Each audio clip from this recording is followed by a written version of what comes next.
Tell you what's changed right now. In a different field, different lane right now. Now I'm in the murk, switching lanes right now. Passive income getting paid right now.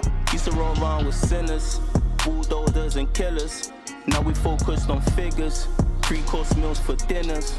5-star suites and villas. Now the swag hit different. Cause the bag is different. This can't come out. This can come out. Sign up to the Patreon. I saw the Aga. Yes, because it's funny, because they want to be Agagas. Oh, is it? Yeah. It should though. We need, honestly, I really do feel like the tradition needs to be carried on. I'm not going to lie, I hate them women, bro. Why? What? Because what do they make us do? I've been agreeing with them a couple times. Yeah? Yes, you did say, yeah. So it's just a boy thing. When you say how many times do you mean a couple times? Probably about 5 times. Wow. Yeah, so... I've only been once, that was last year. Yeah, they make you do press-ups. They kind of just like embarrass you and It's shit. important, but that's not embarrassing. Trust me. Is it important? It's so needed. It's so needed. I don't know if I should work. You know what? I'm gonna go no makeup. It is what it is. What was I gonna say? Yeah, I remember seeing her. Thinking after watching your one. They really, really mean, and it's needed because I feel like. Do you do like an intro? Yeah. Okay, cool. I've got glue stuck to mine. So this is going to be the angle. Okay, there's a camera there. Okay, cool. Sweet. Lovely. One sec.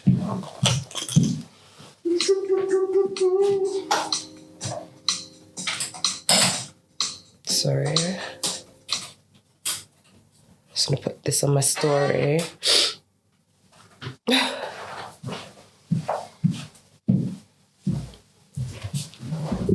We are filming. Hello. Right?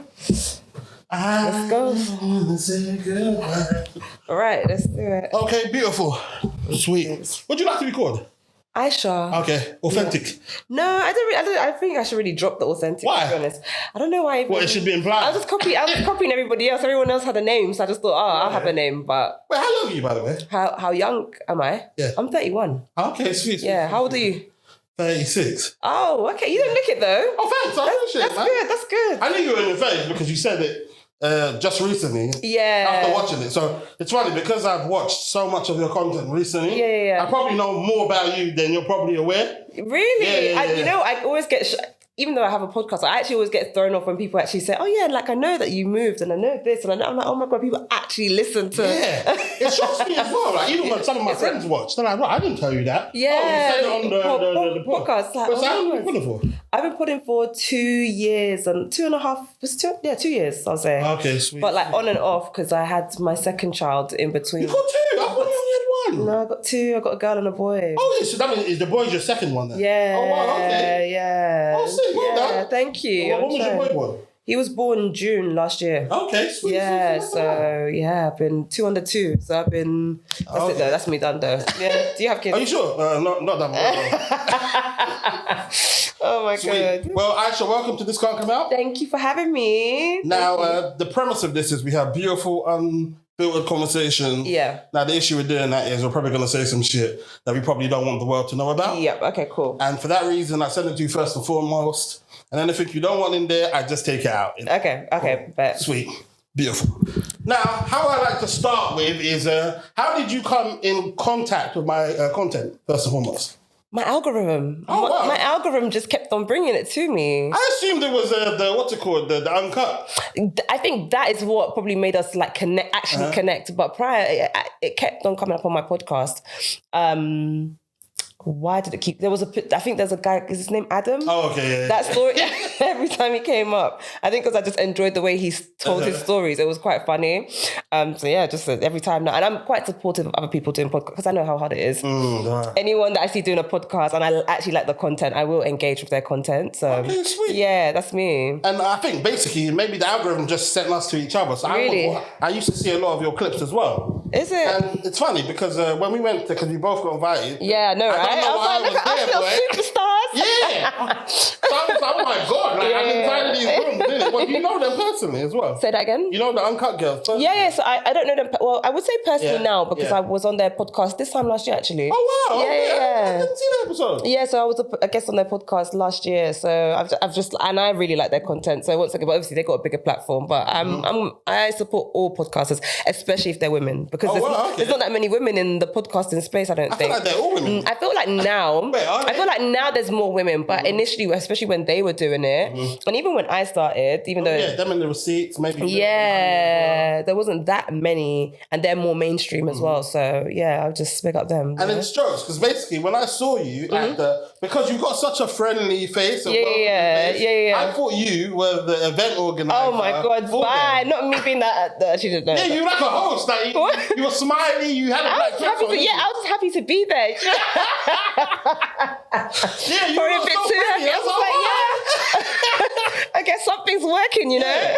So I was happy to be there. Yeah, so you had a beautiful, lovely energy. Now, cool. Yeah, thank you. Now, how I want to start this is, okay, a big part of your content is marriage, I guess, isn't it? Yeah. Marriage and weddings. Or... Yeah, but I still think I'm a newlywed. I got married, 3 years ago now?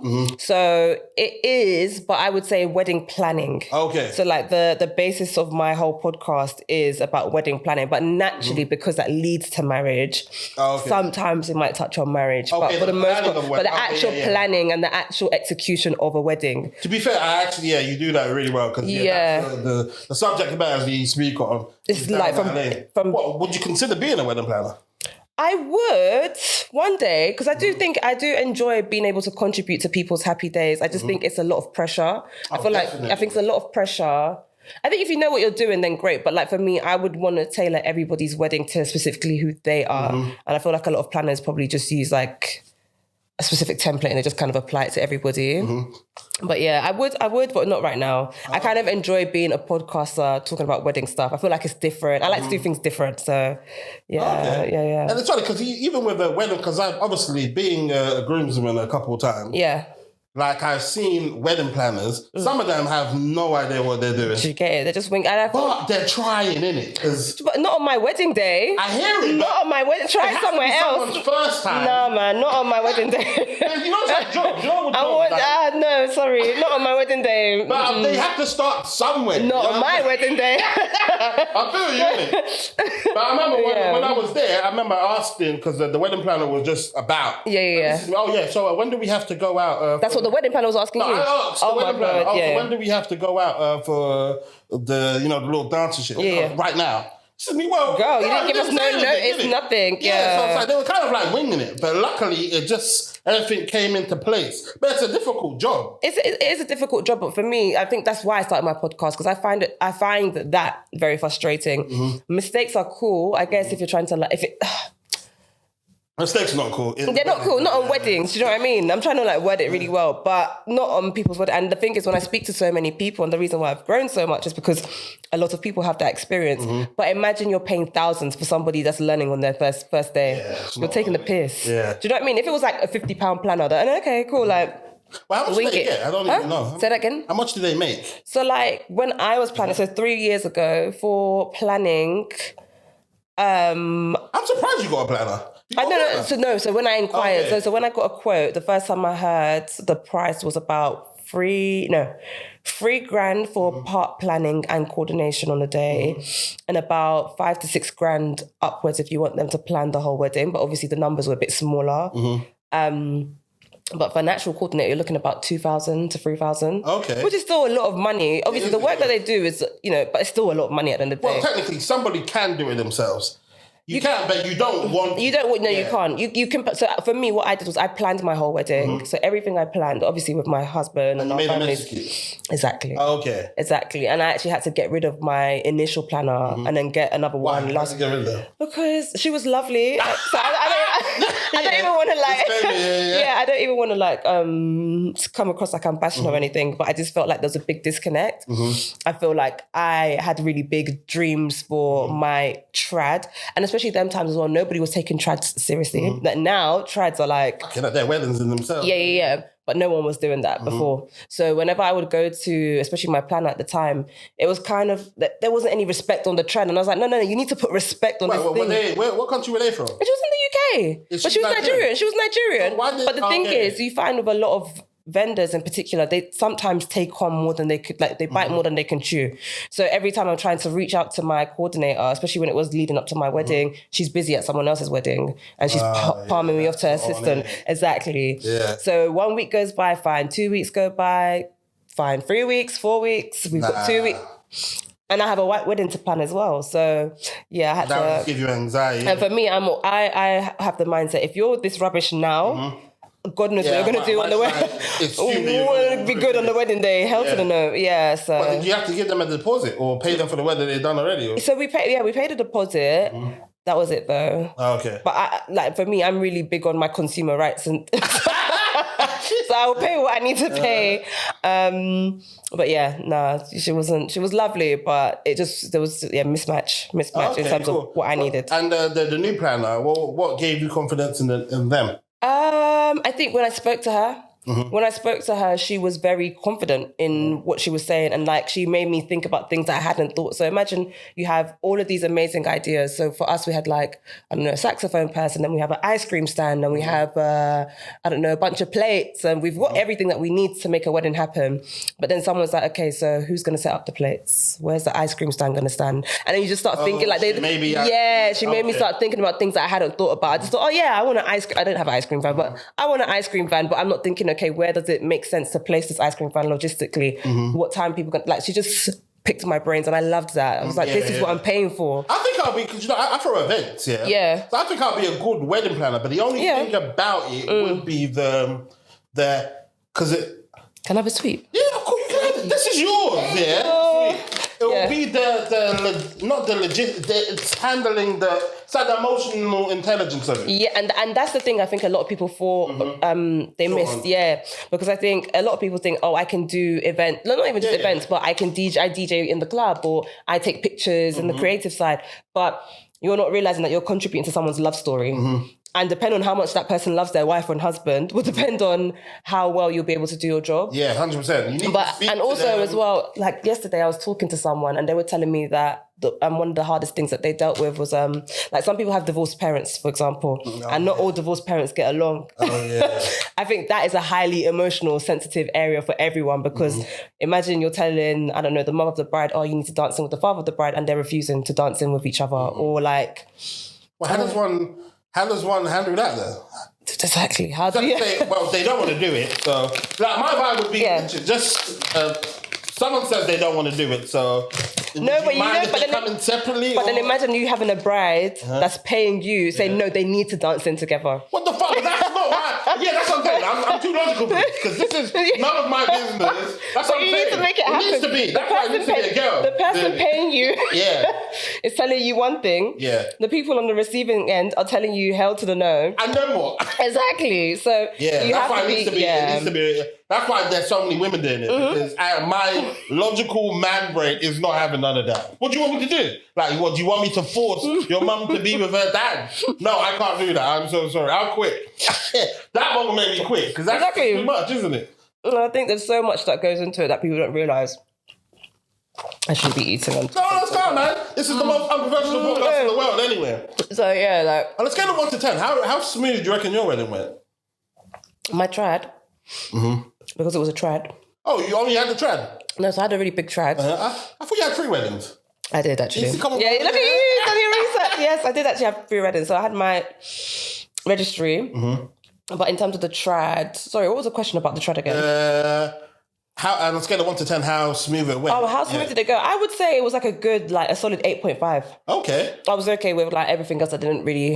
What were those things that didn't really... It was just little things. Like we had allocated, I think, like an hour to the ceremony, the trad bit. But that went over. Speeches and stuff. Not even speeches, no, like the alaga, just like what you were talking about, the dobale and all of that. They just took... Yeah, because they want to get all of their tips in. Exactly. Yeah. No, not even... You know what? My alagas were actually even good. Okay. Do you know what I mean? They were good for that. Did you use the one that you had on? No, okay. But I used my auntie. She's also quite good. Shout out to... and let me even give her a shout, because she is really good.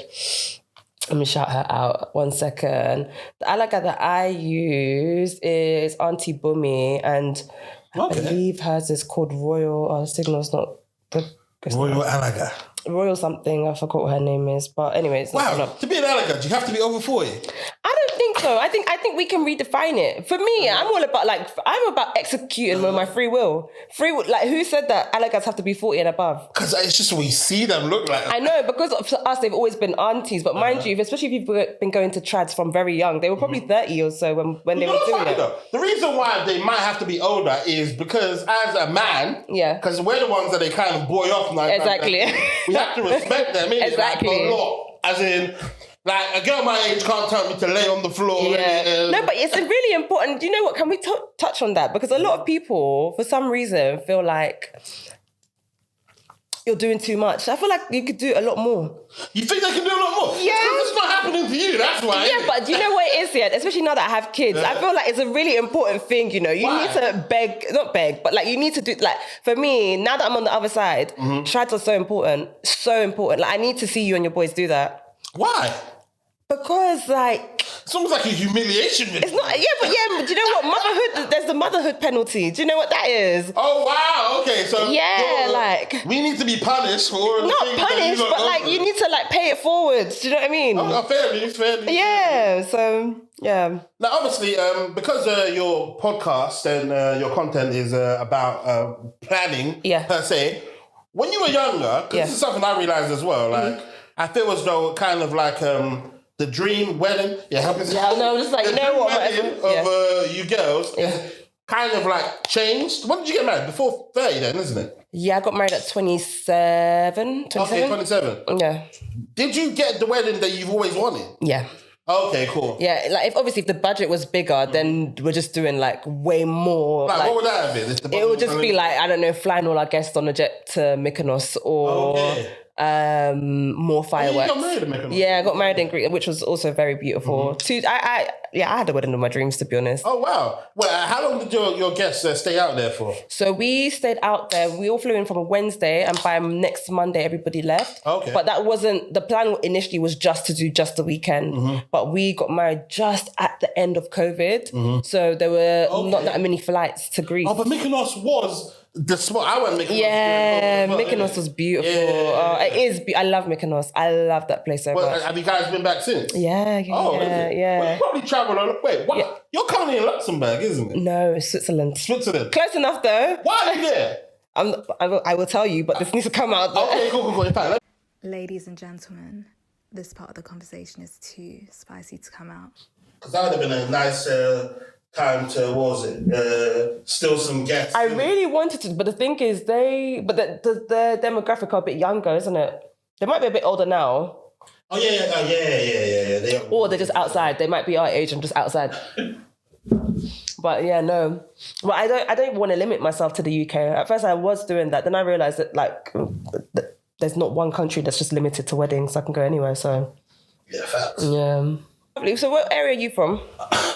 Northampton.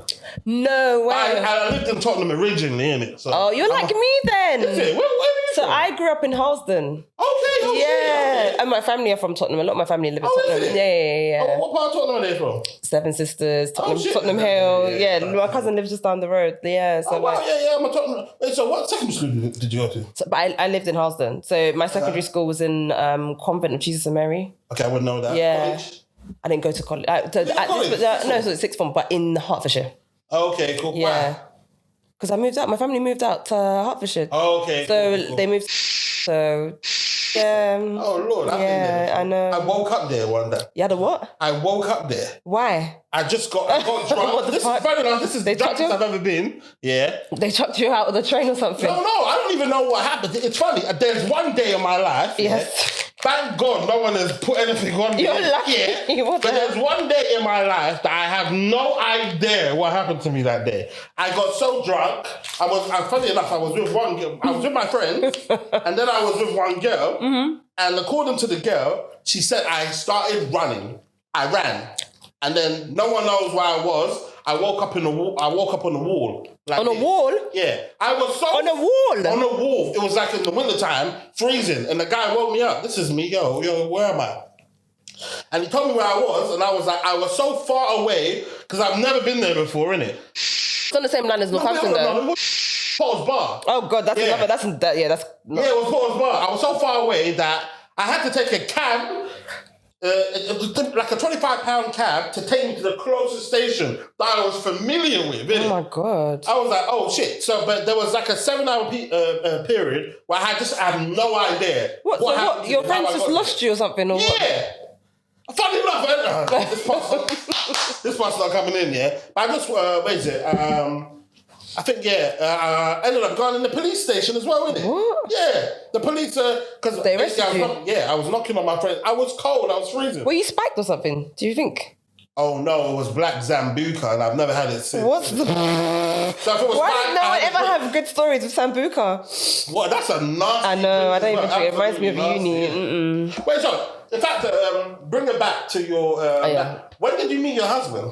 So where did I meet him? When? Hey, I want to Where or when? Yeah, I love a love story. Yeah, but I don't feel like my love story. Like, I really... Trust me, it will be beautiful. I for me, always innit? cringe whenever people ask because I'm never... Anyway, I love him so much so dearly. Everyone knows that. But where did we meet? We met in uni. It was like... Okay, so he went to Hertfordshire. I went to Northampton. Oh my God, I went to uni in Northampton. You know, you used to have little rabbits. Yeah. Oh my God, on the campus. Yeah, actually. Oh my God, yeah. That's a throwback. Yeah, fucking hell, mate. Oh my God, What the fuck is going on? Why are you here? telling the world that? It was because I went there at one time to meet a good friend of mine. Yeah, a good friend. Yeah.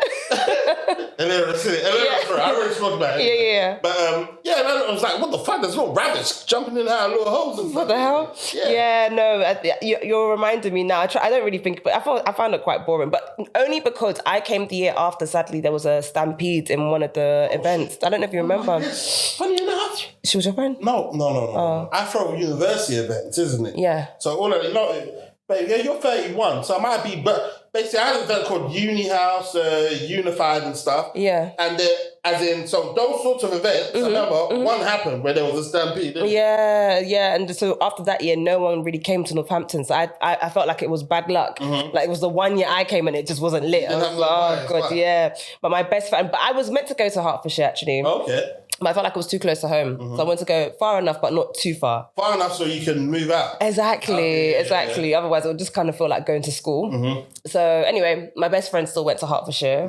And then on the way back home, so whenever I'd go home from semester, I would pass the uni and her next door neighbour was my husband.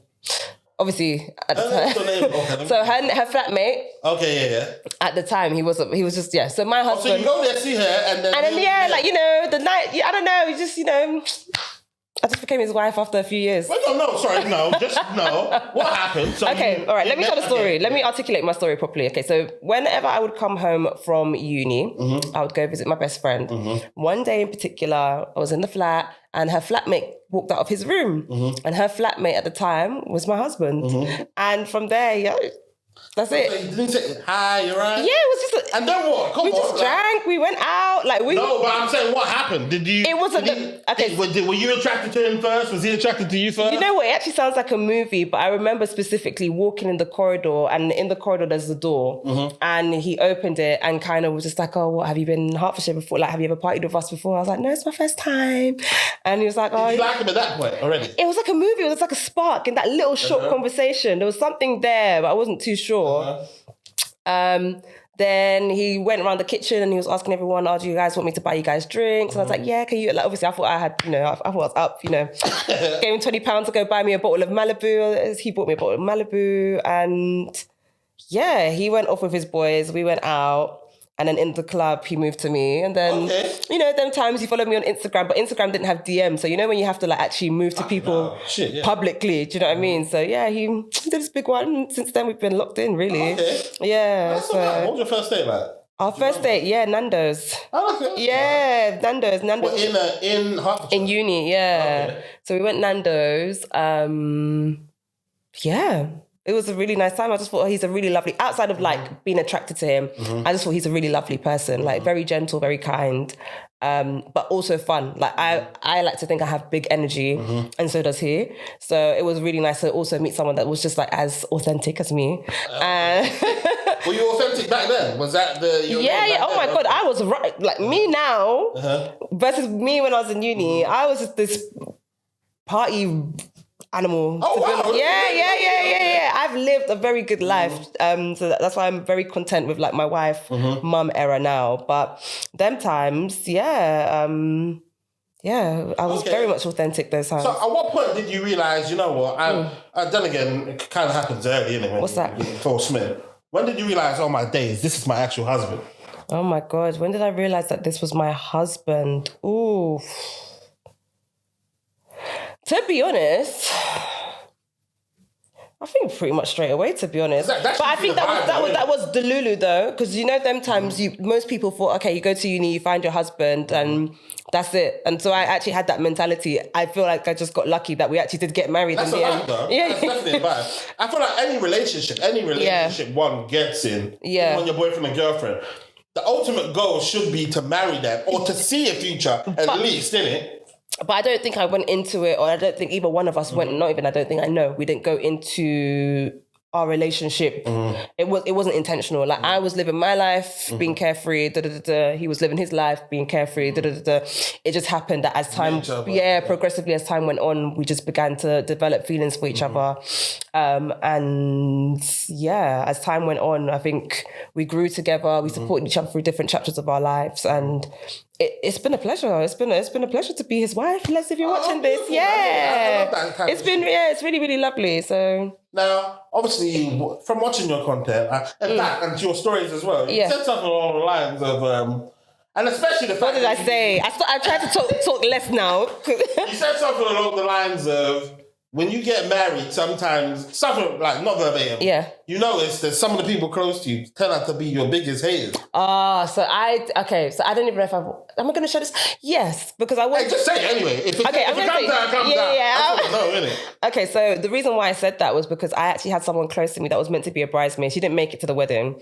But I shared this story already anyway, but she actually spiked me leading up to... that's why she spiked me. On purpose? Yeah, like... I think are we certain she spiked you? Yeah. How certain are we? 97.7%. So there's hope that she didn't? Nah, she's too wicked. You know when you... But she was your friend, so she can't be... She couldn't have been that wicked. No, she was that wicked. So why were you friends with her? So I thought... Yeah, because I'm a firstborn daughter. So for me, she was older. Pardon me. Big sis, basically. Yeah, I was really excited to have someone that I thought... Well, how old? 2 years older? I think she's your age, actually. Is it? Yeah, I think she's your age. Because she was like 30 in 2019. 2019? 30. Yeah, I was 30 in 2018. Yeah, so okay, so 35, 36, yeah. But yeah. Actually, no, it was 2019. Let me not age myself. Yeah, I was but yeah, so I just thought like big sister vibes.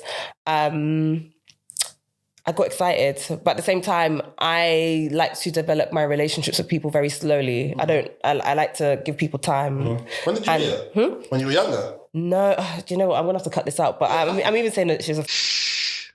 yes. Oh, yeah. Very wicked. So, I knew it was... No, they didn't come. On purpose? Or? It was a big... It was a big thing. It was a really big thing. What the hell? Yeah. Fuck off. Ladies and gentlemen, this part of the conversation is too spicy to come out. It's just very technical. Let me not even share this story. But it was just very, very technical.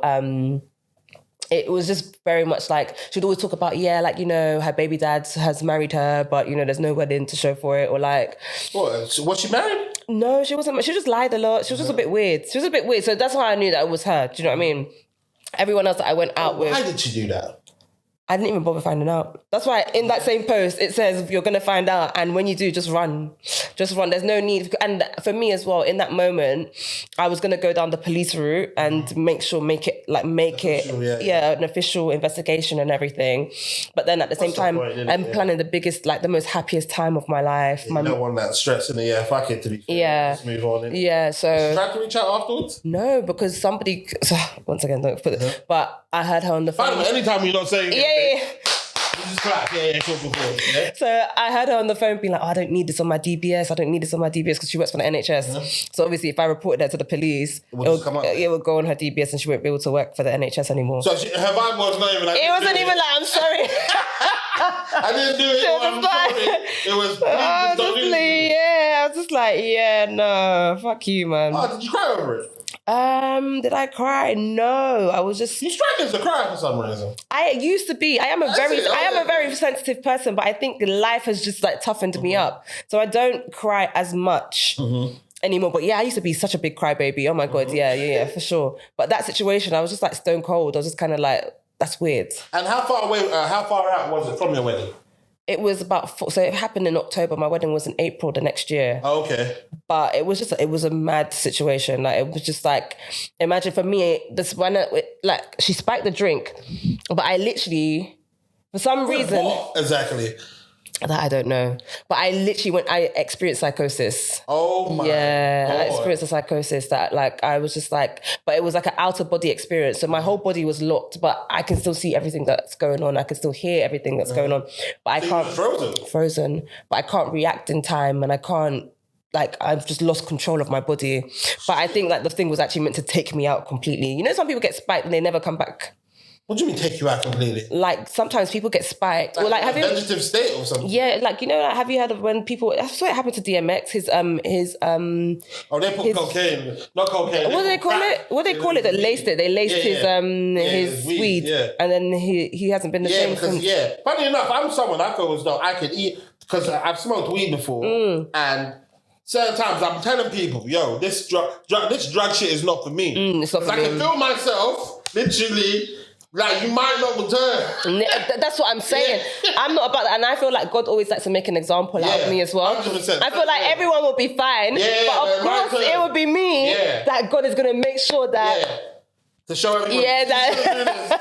Oh, fuck it. Yeah, so yeah, it was a really dark time. So none of my good friends were all good. And I think that's the thing as well. Like, I have such a good bunch of friends.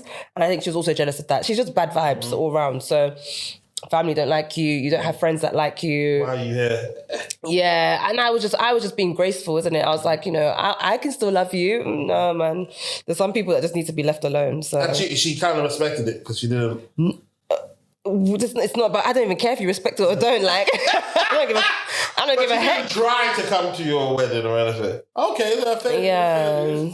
Now, and the rest of your friendship group, everybody was just completely fine. It was just this particular... Yeah, I'm trying to think. Was there anybody else that was... I think after the wedding, maybe dynamics changed a bit. But I feel like that's natural though, isn't it? I don't think you get prepared for that though. Yeah, because even me, like, I'm noticing my friends, and it's not... But obviously, because I'm a guy, it's calm. Yeah. But it's one of those ones. As a good friend, sometimes you have to keep a distance. But why does that happen? Because I felt that when I got married, a lot of people just gave us space. Yeah, because and I'm like, we don't want to bring you out to our single shit. Yeah, but you can still like come to our house or something. Oh yeah, that's calm. Yeah, that's. But some people just like don't call. They don't come to the house. They don't do nothing, and not in a bad way, but just to give you space and respect. But also, you know, around this age as well, life just life. It's true. I think that's what it is. You know, it's like you get to 30s and it's like, whoa, okay, I'm actually done. Yeah, like, just can't play all the time as well, innit? Yeah. And also the fact that you're not well. Okay, this part might not come later. Yeah, you're not in this country. Yeah. As well, because funny enough, my brother lives in Spain. Him and his wife. Is it? They moved to Spain, so I go there quite a lot just to check on my nephews and stuff. And not even my brother, my nephew. Yeah, I know, right? That's my brother and sister. So I'm like typical aunt, uncle. Yeah. So I noticed they do things like because their support group's not there. Mm-hmm. Friends are a big thing for them, and they literally like meet other couples and stuff. Mm-hmm. Do you find yourself doing that type of shit where you're from, or Or you're just so willing to fly to London that you don't even want to make No, I've got new friends out there. I've got new friends. Okay. Yeah, the friends. Was it intentional? It was. What with me? Yeah, that's cute. That you're making friends. Yeah, no, I'm making friends. And it's like I'm in my mum era as well now. So like they're mum friends as well, and it's not. I'm not gonna lie, it's nice. It's was lit. it like Bumble BFF and stuff like that? No. Natural. So because it's a bit different. So in the back, this bit. Yeah. So it's like the whole episode. Like the whole episode is gonna be private. Oh my god. Okay. No. Let me say. So with my, I don't want to say that part, but basically out there we've made friends, and it just happened progressively. My husband already had a few friends out there anyway, so naturally when he would just like set up the dinners with me, him, his friends and their wives, and then as time went on, even that, as in 9 times out of 10, my selfish brain would be like, listen, I just want to meet up with my friend, isn't it? Yeah. Why does his wife have to be there? Because I feel like family, I feel like, family is a big thing, especially when you have kids as well. Like for me, I want my daughter to also still have, even though there's a lot of black people, it still is a very white country as well, especially where we live. So I really make it a point to make friends with other people that have children at the same age as my daughter that she can play with, see people that look like her. Because I still want her to know that she's black, she's African. But yeah, I don't know. The way you're asking me, I'm even thinking, I'm like, yo, shit, why are we doing this? It's necessary though. It's nice. But I personally, I've actually enjoyed being away from the UK, I'll be so honest. Is it? Why? Yeah, I think it's just given me time to just find my feet in this new era. And I think that, the UK, so it's actually quite fast. If 100%. Compared to like other countries. Like last year I went to Kenya, for example, very slow country. That's all right. How long were you there for? I was there for like a week or two. My friend got married there. So even just seeing how Kenyans just go very, very slow. And everything's very slow, very calm. In the UK, everything is go. And nobody's got time. Walk fast, drive fast. Everything don't even say hello and shit like that. It is very abrupt. The UK and France as well, very, very aggressive. But it's been nice to just kind of just take time, get to know other families, just enjoy. They're very big on, as a country, very big on family values. So I guess we kind of just went with the way everybody else is going, and it's been quite a nice journey. Well, you see, when that decision was made for you guys to go out there, how big of a thought was it? It was big. It was really, really big, and it was something that, to be fair, it has been something that's always been on the cards anyway. Because at a point, my husband actually, because of his career, at a point he had already lived in America. For I think a year or so. So he worked in America. York? Yeah, New York. Okay. Yeah. Did you do Mountbatten? Yeah. Oh, I've done Mountbatten. No way. You did Mountbatten? Yeah. My husband's Leslie. I don't know if you know him. Leslie. Well, how old is he? He's 31, 32. 32. What year did he do Mountbatten? 2018. 2018? Right, he would have done it at the same time as me as well. Then you probably know him then. Ladies and gentlemen, this part of the conversation is too spicy to come out. This can come out. Sign up to the Patreon. I'm talking about everything that should be in the episode. Let me talk about things that can be. Okay, so... No, but I prefer that. I prefer literally having the conversation. If it can't come out, it doesn't come out. Okay, fine. I mean, it is cool to come out. Yeah, no, with the dress situation. I don't know if you saw the dress situation. 21k dress on Onoko. Which one? Because there was one girl, the one that went to Turkey and then bought all of her dresses from Turkey and got a free dress. Oh, no, that was recent, but there was so there was a situation. So I don't know if I'm just surprised. 1k dress. Yeah. Oh, then you missed all the tea then. So last year there was the whole thing. Oh my God. It's like... And you got in trouble? Well, I can't get in trouble, but everyone was like, oh my God, why would you do that? Why would you allow your guests to defame a brand and da-da-da-da? Because obviously, for me, even though I'm sharing people's stories, I am affecting people's money. If you don't do a good job, people will say they're not taking their business to you. It's not you, it's the person. Yeah. And on top of that as well, do a good job. Yeah, like, if you did a good job, then nobody would have anything to say. Do you know what I mean? I think, and I think my guests are intelligent enough. I mean, not my guests, my viewers are intelligent enough to kind of... decipher whether or not someone's... Yeah, exactly. So, yeah, I've had quite a few incidents, especially in the beginning. I was really upset with just like how vendors treated brides. So I was just talking a lot. And what sort of backlash would you get? As in, so the biggest backlash I got was the dress situation. Backlash from who? The fans? On the bride, yeah, no. So basically, I don't want to say her name, but the dress designer, she has a way bigger following than me. So obviously at that time I had probably like 1,000 followers on Instagram. She had got like 400k followers on Instagram. So she put on her Instagram that I was basically spreading misinformation. She put my face in her video there. Oh wow, what, did you look good though? Yeah, exactly. I know. That's exactly what I was like. Oh, thank God I did my makeup this day. So I was like, it's fine. At least call me what you want, but I know you can't call me ugly today. That's for sure. So yeah. So she said her side of the story. She said it was misinformation. Then everyone started called the bride a liar. It was a big thing. I'm surprised you missed it. A lot of men were in. So the bride, but what did they say about you? What did they say? They said that I don't do research, but I'm not a journalist. Yeah, you're not supposed to do research. No, our podcast is meant to be journalists. Well, I am what I am. But that's what I'm saying. I'm like, since when were podcasters? And since when did anyone go to a podcast? Since when did anyone ever go to a podcast to like do research? Like, I would never use it for my dissertation in uni. Yeah, so unless you research to find out what that person said. So then that's it. Yeah. But yeah, so yeah, I've had other times as well. I think there was a time. This topic comes up quite a lot, but like the topic of feeding your vendors at weddings. Oh yeah. So that came up. Oh shit! One girl I know was in your comments. What, recently? Yeah. What did she say? Oh, so I think she said that you have to feed your vendors. Was that her? Yeah, something like that. Yeah. But the thing is, it's not about. I think. No, I'm with you though, because 100%. Because if I'm paying you, do you get it? If I'm paying you £400 or whatever, but that's the thing. It's never £400. You're looking at least for most services £1,000 up. Yeah, so it's like. Bring Snickers with you. And you know the thing as well, it's like £1,000 here, £1,000 there. Imagine you have 20 vendors. Yeah, that's at least 20 grand you've spent. But some of them come with team members. Yeah, and then you pay like per head for everybody. Like, but the issue is, a lot of these people are Nigerian. Thank you. I think they go to weddings and they know for a fact I want to eat this. Yeah. Food. So in their brains they're thinking, oh, you must feed. Yeah. No. I think a lot of people mix culture with what's legally correct. Yeah, and what legally, business wise, I don't have to do that. You don't go to work and they have to feed. Can you imagine? And that's the thing. I'm like, since when has even the offices? They offer that as a benefit. We have free snacks, free drinks. Yeah. But that's a benefit. Facts. That's it's not like your plumber coming to your house. That's saying that, give me a cup of tea. Give me a cup of tea now. Cup of tea, I can give you exactly. A cup of tea. I give them water and stuff. And you know that's British culture anyway. Yeah, but to the amount of Did you get it? You want rice? But they want it, and I've seen people do it at other people's weddings. I'm like, you're taking the piss, man. And I think I think as well. Sometimes as well, I think a lot of people haven't planned their own wedding, so you don't actually understand how.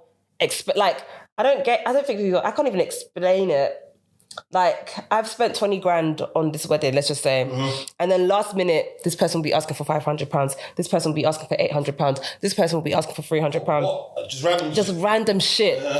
The thing that's going to send you off the edge is your vendor then saying, I want to eat the food. And that's fine, but it's just like, come on, bro. Like, I've paid for everything. I've paid for you to get here. I've paid for you to do this. I've paid for all the extras, plus the expensive fees already. You know what? Just allow me. Allow me. It's the wanting it in the contract that it's... the contract one was crazy. My God, the other day I saw someone even... I could go on this. I don't want to turn this into a Bride's Room episode, but I saw a content creator charging someone 9k for content creation. Well, what's he doing? I don't know. I don't know. But I'm just like, but you know, that's the thing. I feel like a lot of people are not angry enough about these things. I think everyone's so focused on UK hairstylists that that vendors are getting away with so much. Like, they're getting away with murder. What? 9k for 9k for just to bring an iPhone, mind you. It's on an iPhone. Wedding content create, like the ones that you see on social media. They usually film on their phone. Yeah, people are not crazy. Just with a light. As someone that throws events, and I'm someone that's extremely frugal with my events. Like, I break things down logically. Yeah. Like, some certain DJs in the building don't like working with me. Why? No, but that's my guy. Oh, yeah. But it's like, he knows that I pay what I want to pay. Yeah. So my vibe is, at the end of the day, let's just be honest, isn't it? Some of you guys are literally just, you're enjoying yourself and you're playing music. They'll charge someone £700. Me, I'm not paying you £700. Yeah. Here you go. Yeah. Why tell them is this? My pitch to them is this. Yeah. I love your work. I'm willing to pay. I know you deserve. I know your fees are £300 an hour. I'm not going to pay £300 an hour. My budget is actually £200. Not an hour, £200 for 2 hours, isn't it? That's my budget. Now, ideally, I want you to play for the full 2 hours. Yeah. But if I give you £200, how long are you willing to play for? Fair enough. And 9 times out of 10, they'll be like, you know what, fuck you, man. Just do the cake, So I respected their price. I respected their work. And you've asked them what they're comfortable with, and I think that's the thing. I think it's fine to negotiate. I think I'm all about haggling and negotiating. I think that's really, really important. But I think it's you have to. I think you have to. They'll take the piss out of you. I think people, and I think as well. Sorry, when it comes to like black people, the black consumer versus black businesses, I don't think enough people realize as well that black people as a whole, we don't earn that much money. There's not that much money in this community for people to demand in heaven and earth. I mean, some people are well paid, some people are millionaires, some people are rich, but for the most part, a lot of people do not earn that much for you to be demanding X, people Y, Z. will ask what they can get away with, isn't it? Exactly. Like what I do, definitely, what I do good is giving you an option that you might not get this. Yeah. And if you don't have a booking, then you get no money. Exactly. So some money is better than no money. Yeah. But that's good. But then, I'm trying to think what else. My train of thought. The food thing was a big one. I'm trying to think what else. What are your thoughts on Ashwabi? Do you know what? Yeah. And people raising money to... Oh my... I think I told you. What? I think when you put that out, my auntie threw a you said this. Yeah, she was charging... I think it was like...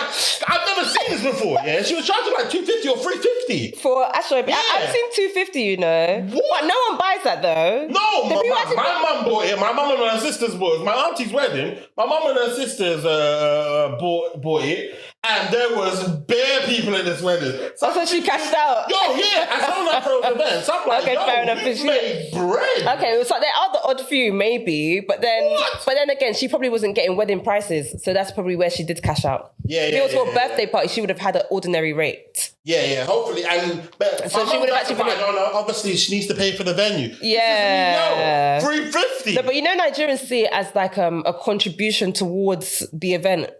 Well, the older generation. I don't think they care about like being bumped. I think it's our generation that we care. We're the one, like you said, frugal about how much we spend. Like, where's this money going? I need to see where this money's going. Is it really for the party or is it for you? There's trust issues. There was an event called Barfest. Yeah. Oh my god, I went to Barfest. I loved Barfest. Now, because obviously with my events we should just charge for tickets. Yeah. Barfest, they used to charge people t-shirts. T-shirts, yeah. Now, and I remember there was one girl. She broke it down to me that they would get 3 girls in on one t-shirt because they'll just cut the t-shirt into, you can cut the styling. So they'll break the t-shirt down. So I'm thinking you could do that with that show or whatever you went with. Oh yeah, people do that as well though. Yeah, so they cut it in half and then mix the material with other material. Yeah. And then you can get in that way. But that's an expensive ring. I was going to say as well, do you enjoy planning yourself? Because even your baby shower looked kind of it looked very theatrical. Like it was you know what I'm saying? It was an event itself. I do love events. I do. It's context though. My mum's an event planner. Oh wow! And my dad was a DJ. Oh, what the fuck? And he was like, I think did he run? Are you second generation? Yeah, I'm second gen. Wait, your parents born in the UK? Yeah, shit. I'm second gen Nigerian. I didn't realize that wasn't normal. I thought. Yeah, most people around that age. I didn't realize most people were first. At the same time. No, I'm second gen. Oh shit. Yeah. So my dad ran a club in Wembley. My mum was an events planner, so she'd also help out with the club and the DJ and side of things. Yeah. So. Well, what secondary schools did they go to? Did you know? No, so they didn't. So they went to Nigeria and they came back. So they came back for uni. Okay. So they went to uni. I think it was London Met. Okay. Yeah. So. And that's how they met each other. No, they knew each other from Nigeria. Okay. Cool. They knew each other from Nigeria, and then my mum came back to the UK first, and then my dad came later. Okay. I think that they come at the same time. Ladies and gentlemen, this part of the conversation is too spicy to come out. In fact, break down the proposal story. That'd be nice enough. Oh, the proposal story. Oh my God, I feel like, you know what it is, yeah? I try to come on other podcasts so I don't have to talk about weddings and marriage. I love... Don't worry, we'll try to... But everyone always thought... Yeah, but I just need to Everyone know. always wants to know. But yeah, proposal was beautiful. We got engaged in 2020, so thick of lockdown. We weren't supposed to fly out. Say that again? We weren't supposed to fly out. Okay. I mean, actually, we could fly out, but you still needed a certificate. Oh, yeah. And Were you in each other's bubble? where we each other? Everyone was breaking the law. No, we actually weren't in each other's bubble. We didn't break the law. You didn't break the law? We didn't break the law. You clearly broke the law. No, not until later. No, we didn't. We genuinely. Wait, so for the first 3 months. Where were you living? Hertfordshire. Okay, where was he living? Brixton. How many times did you guys see each other during COVID? When actual COVID, because there was the actual No, lockdown. I'm talking about when the rules were like, stay inside your motherfucking house. Yeah, we didn't. Okay. We physically didn't see each other. How long? I remember we made it. We celebrated when we saw each other. Oh, that's cute. Yeah, it was nice. It was, but that period really grew our relationship even more. It was This is when really you were away lovely. from each other? Yeah, because we Why? were still on FaceTime together, isn't it? So Okay. we would just get really creative with our dates. We'll do like Netflix dates and Oh, that's so yeah, it was really nice. Yeah. Like I really, yeah. Wait, wait. When did you guys end up seeing? How long was that for then? So that was like probably when lockdown was like proper. sure. Before you had eat out to help out to Oh, eat yeah. out. So it was, so just before, so it was that period from I think May. Was it May or March? All the way to I think like the top It was March, of August. March. Yeah. So that was that. Yeah. So March to June. Because I remember I had moved out. Yeah, and that was a thing. Yeah, it was a really lovely time. So that happened, and then I had moved out. Then his birthday came. And what happened on his birthday? The plan was to go to Portugal. So I can't even remember now how that happened, but we planned to go to Portugal for his birthday. No, actually, I think I was planning his birthday. Actually, before even the actual proposal, he was like, "Oh, I really want you to meet my mentor." You know, Where did you get from? America? he didn't get a mentor from America. He was just like really networky. So he was actually from the UK. Yeah. He was proper like on it. Yeah. So he was like, "I really want you to meet my mentor," and you know, he's going to take the day off work so I can meet his mentor. So I was like, this story's not really adding up. Like, why are you taking... He never takes a day off work. So I was like, okay, I think something's going to happen this day. Did you think... Well, did you guys speak about weddings before? And like, Yeah. Oh, that year, it was... For me, it was like, if you don't propose to me, I'm out. I hate it when you girls say that. I don't it care. Makes no sense whatsoever. Why am I wasting I love you so time? much and I want to spend the rest of my life with you No, so much but you that can't... do not marry me, No. but break it up. Yeah, it has to be. No, it makes no because sense. someone that knows they want to get married knows that they want to get married. And if you're still thinking about it after all this time, Yeah, but then... marriage is forever. I got things to do. No. And do you know how long? And do you know how long? And do you know how long it takes to build a relationship? Like, anyway, thank God that's not my story. Yeah. But like to come out of a relationship, so to get over the person, to then find a new person, to then think about getting like that's another 3 to 4 years if you have to start all over again. So it's better to just be patient and wait. Hell to the no! What? Just be waiting. What I'm saying No, is, man. You That's selfish. I hear it, but what I'm trying to say, it's a complete. You've clearly been in that. Did you get dumped? I didn't get dumped, but I'm just saying that doesn't make any sense because how can you say? I want to marry you. I want to spend the rest of my life with you so much that if you do not marry me, then I don't want to spend the rest of my life with you. That doesn't make any sense. No, but it's like, do you want to get married? Yeah, I want to get married, isn't it? Exactly. So see how you said that confidently? Yeah. There should be no stutters. Yeah, but just not right now. Why do you want me to propose right now? Not today. Yeah, but I'm just saying it. But you gave him a deadline of like what, this year or I didn't give him a deadline. Meant to do. Yeah, girls say that to me all the time. Listen, if this guy does not marry me by the January, I'm out. Listen to me. That makes no sense. Just chill out. You can't. Society don't take it easy on women. And then you're gonna go find a new guy. Nah. Like build this fake relationship with this new. When the love of your life was really there. Yeah, no. I think it was just something It sounds cute to do, but it doesn't make any sense. No, but for me, I think we had been together for so long. Mind you, we met in uni. Yeah. We're now in our mid-20s. So what more do you need to figure out? It's nice to give him some pressure to like, hey, this is something I want. Yeah. But I don't think you can't say, oh, wow, really. No, but I wasn't like that. But actually, to be fair, I was. I was. Oh my God, I was so annoying. Yeah, so let me tell you a story. I was annoying. Oh my God. I remember I told him, so I said that. It wasn't even a thing. It was kind of like, okay, so like, you know, Was your family are you going to propose? No, my family. Where's that? No. Where's the ring though? No. They didn't say it like that. Actually, it was more his family than my family. Oh, wow. Because he has a lot more older cousins that are women. So a lot of them would be like, let's like when, Yeah. So that happened. And then, so he wanted me to meet his mentor. He took a day off work. He like had this really nice suit that he prepped. So I saw it in the house. I was like, okay. To meet his mentor? Oh, fuck. Yeah. So I was like, oh my God, like, yeah. So I left work early. I remember I left the office so early. I was so excited. Got my nail. Did I tell anyone? I think I told my mum. So he's so lucky he did it, boy. Because if he did it, you did. I told my mum. No. Hear this though. So obviously, got excited. So we drive into the mentor's house now. Get to the mentor's house, and lo and behold, I'm like, oh, it was a room.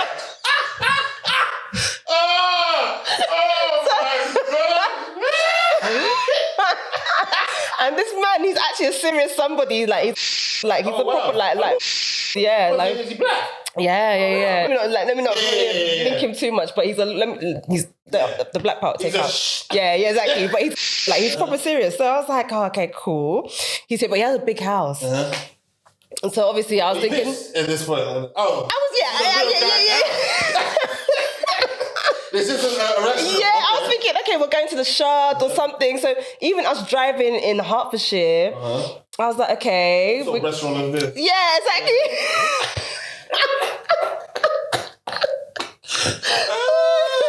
You must have had bad vibes. Oh my God.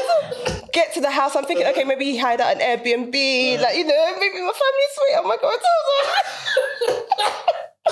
That's why I started to have that. Oh my God. I was so pissed. You must have been furious. I was pissed. Oh my God. Yeah. Yeah, so he opened the door and I'm like, oh, he's actually standing there like, oh my God, I was fuming. So he's like, Aisha, oh my God, Leslie told me so much about you. So lovely to meet you. And at this point now, we're having dinner at this man's house and I'm all dressed up thinking I'm getting engaged today. Oh my, was your outfit very engaging? It was nice, it was so nice. And he had bought all these desserts from M&S and I'm thinking, why is he taking, like, I was thinking maybe my family's on like the other side of like, maybe they're in the garden or something.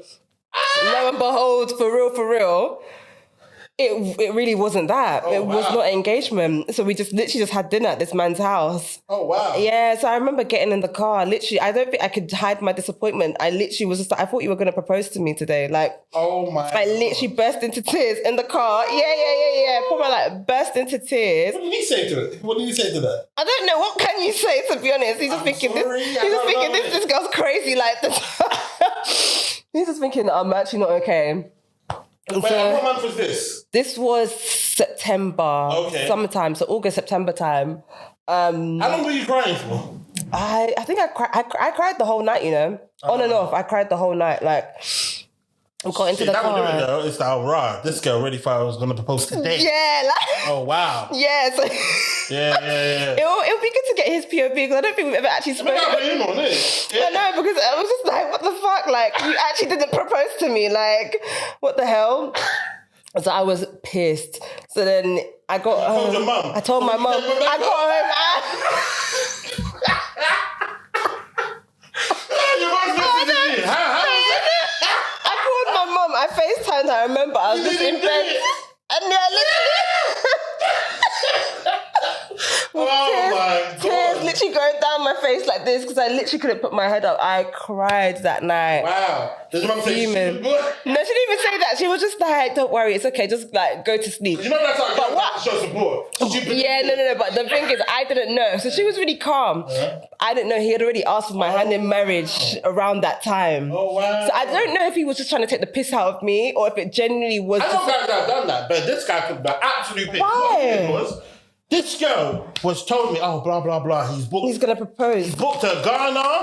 He's booked her somewhere else. So she knew it was happening? And she's no, she didn't know. and he's booked France. But she was putting pressure on him. Yo, same thing. If you do not marry me, it's not I will pressure. leave you. No, it's not pressure. It's 100% pressure. It's just How can it not be pressure? It's like, bro, like, do if you you don't marry me, I will leave you. No, but it's like, do you want to get married or not? Yeah, I want to get married. Chill.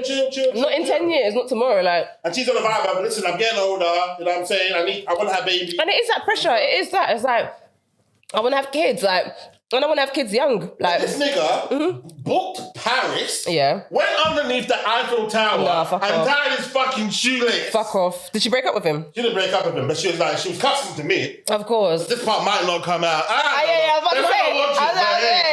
They're married now, innit? They're married now, they've got a beautiful... family and whatever. Nah, sorry. But yeah, I was like, oh, no, that's a violence. I was like, no, you're just toying with her heart. No, that's what I'm saying. Point, it's too much. So what happened afterwards? Oh my God. This is September, did that happen? When did the actual proposal happen? So let's say that happened August, September.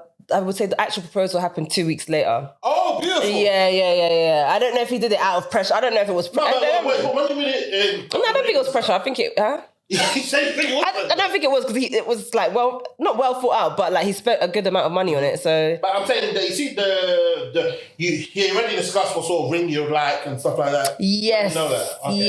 Yes. But I feel like I should have put more. Ladies and gentlemen, this part of the conversation is too spicy to come out. So when did he actually propose? He proposed. I'm trying to think now. So 2 weeks after, I was actually planning his birthday. Even though I was upset, I was still being a good girlfriend.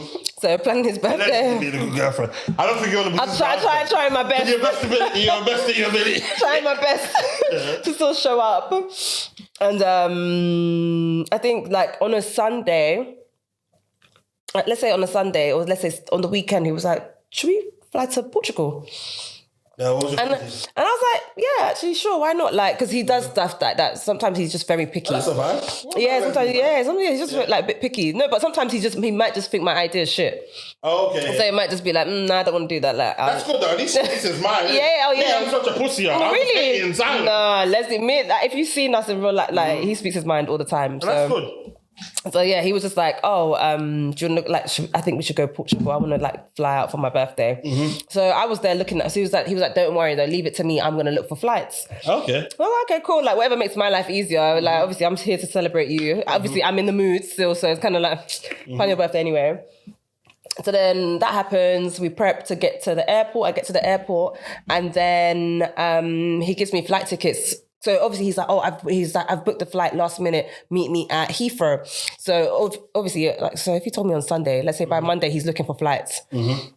So he's like, just pack your bag. Like we're going to Portugal. Either we'll go to Portugal, Spain, something. But just like pack your bag. We'll go.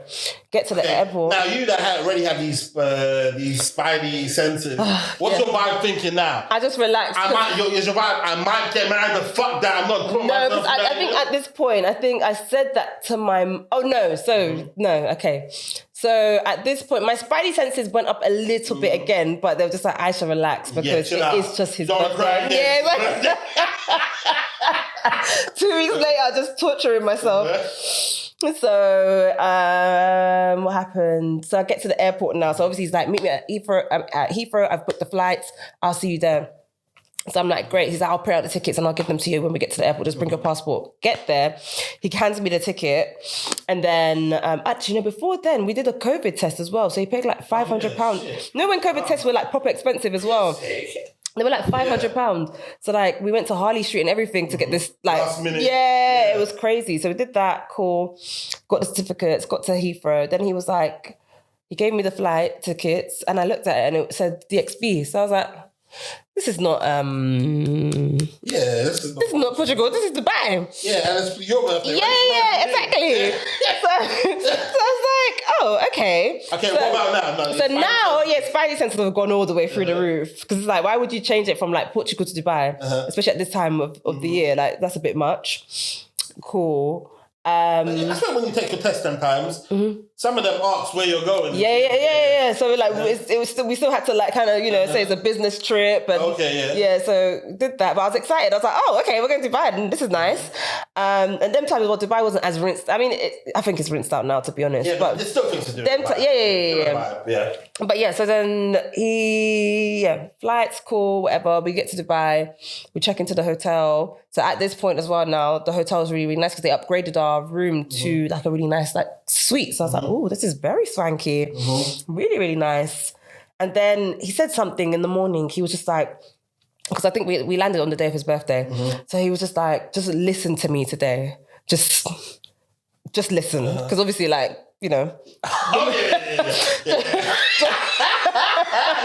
when he said that, when he was being a bit firm, I was just like, oh, okay, I think it's happening today. So got dressed. But at this point now, I knew that it was happening because I had no control over the day, and obviously it's your birthday. But what if he didn't? Huh? What if he didn't propose to you? Oh, you would have went. I would have. No. No. Thank God he did. No, it's like. So obviously, as I'm on the flight as well, I FaceTime my mum. I'm like, oh my God, Mum, he's booked us flight to go to Dubai. Keep quiet. Just keep quiet. Mum, why you canceling your mum? No, so she told me, and she was just like, don't go and start expecting proposal. Just relax. Said that? Okay, cool. She's like, relax yourself, like just. Yeah, chill. So I'm like, okay, cool. But obviously, she has context because he's already asked for the hand, so she knows it's happening. She doesn't know when. So that happened. Cool. Get to the evening. We go to the marina, and there's a yacht waiting for us, and we go on the yacht, and beautiful. Yeah, it was lovely. Playing music. I agree with you. Yeah. No, he's gonna do something. Yeah. Your birthday. Yeah. Like you're just too in control of the day. So so we got on there. It was, and then what was lovely. One of the somebody was acting like they were cabin crew, but it was actually the photographer for our. It was so lovely. So when he played the our love song. What song was it? All My Life by Casey and Jojo. And then she went from being cabin crew to like taking pictures. And this is before he proposed.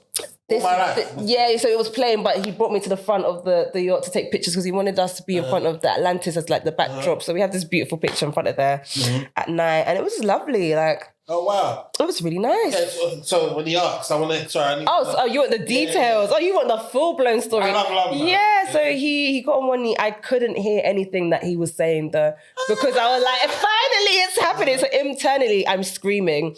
I think he said something along the lines of, I don't know. I actually don't know. I just know he was on one knee. Did you cry? I was. Oh my God! I cried my eyes out. He gave me the ring. No, actually, he was holding the ring, but because we're on water, I'm like, let me take this ring now. Yeah. So like, I'm like, put it on my hand now, so that it doesn't drop in the water. Okay, cool. I'm just crying. He's also crying as well. Oh, this is beautiful. Yeah, not like ugly crying, but he's got like a few tears, and it was just so beautiful. And then we just end up just sitting down on the yacht for the rest of the evening, just looking around, and I was just like, I'm engaged, I'm a fiance. That's a vibe. Yeah. So did you do anything for his birthday at that point? No. Oh, so wait, at this point, day is his birthday. It's his birthday, yeah. So his birthday now is just I'm a bride to be now. So that's between So it was a really fun trip. We were out there for like I think 4 or 5 days. Oh wow. So what's that like coming back from that and telling everybody that you're engaged? What happens? What happened? I told everyone. Ring vibes. Yeah, no, did I put in the group chat? Yeah, Facebook. How many times you take the picture of the ring? How many times? Oh yeah, I dropped it on Twitter. It went viral on Twitter. I posted it on. I didn't actually post it straight away on Instagram. Why? I didn't want people to know my business. I think people. Someone even said to me, "Oh, I think he's going to propose to you tonight." Because I was like, Wait, what were you doing before? Because nobody was outside. So imagine like everybody's inside and then you just see this couple just doing up luxury holiday when we're all supposed to be at home. Okay, but who messaged you? It was just some random girl that just follows my stories. Wait, by the way, because you started podding like since 2022 or something. 23, so a year after my wedding. But you had no YouTube page before. Was it a normal? Yeah. It was a normal YouTube page. So I used to do makeup. Oh yes, I know. I used to do makeup, and then I stopped during the pandemic, and then I got married. You got a couple wedding bookings as well. Yeah, how do you know the tea? Yeah. So I got a couple. I actually was a makeup artist at one point, like up and coming. I wasn't a big one, but why did I quit? I think the money just wasn't fast enough for me when I was planning my wedding. So I just stopped. Maybe one day I might go back and like actually perfect my craft and like go back. But I stopped it. And then I had my YouTube page where I would just do, because you know them times YouTube makeup tutorials were on YouTube. That's where they popped the most. So I had a YouTube channel for that. And I kept it, and then I posted my baby shower stuff. And then naturally, what happens when you get married, people follow you. People naturally speak about this recently as well. Is it influencers from the wedding? Yeah, but like hate on it. Apparently. Some people hate on it. Some people. So the thing is, it happens in two ways.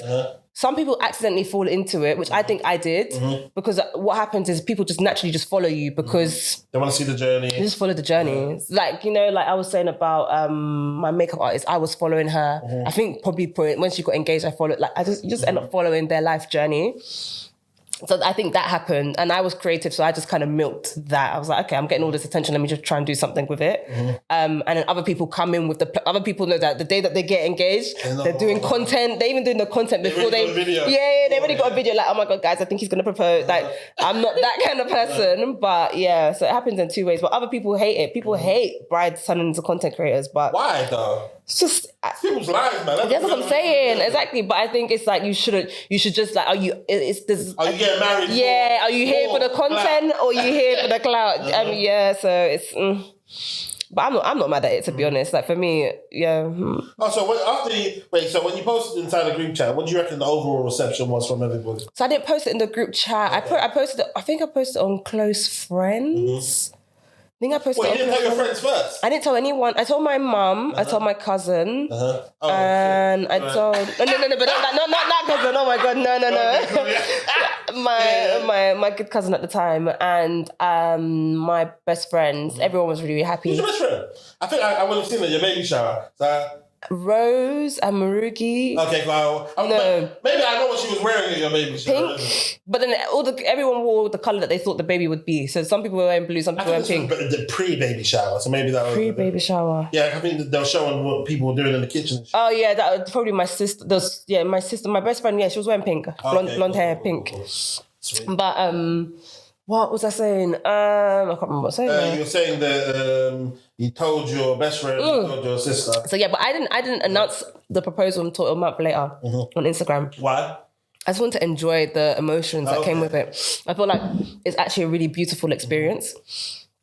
And I just didn't want to share that with the world. Even now, I'm still like that. There's a lot of things that I feel like if I really wanted to blow in this content creation thing, I have kids, I have a husband. There's so much I could milk it. Oh my God. The first birthday party. I could run it up. But I just enjoy some pride. Yeah, so plus there's just some evil people. Yeah, exactly. So for me, it's a no. So we didn't announce it until a month later. So I got engaged in September. Didn't announce it until October, maybe like mid-October. Sometimes as a friend, that's annoying. Yeah. Do you think so? As in, no, but I respect it, but it's annoying because certain times I'll be with like my boys. Yeah, I'm like, you open Instagram. Not even on Instagram, but it'll be like, this is my guy. I'm speaking to him like day in, day out. Yeah. And I'm actually, because I love children as well.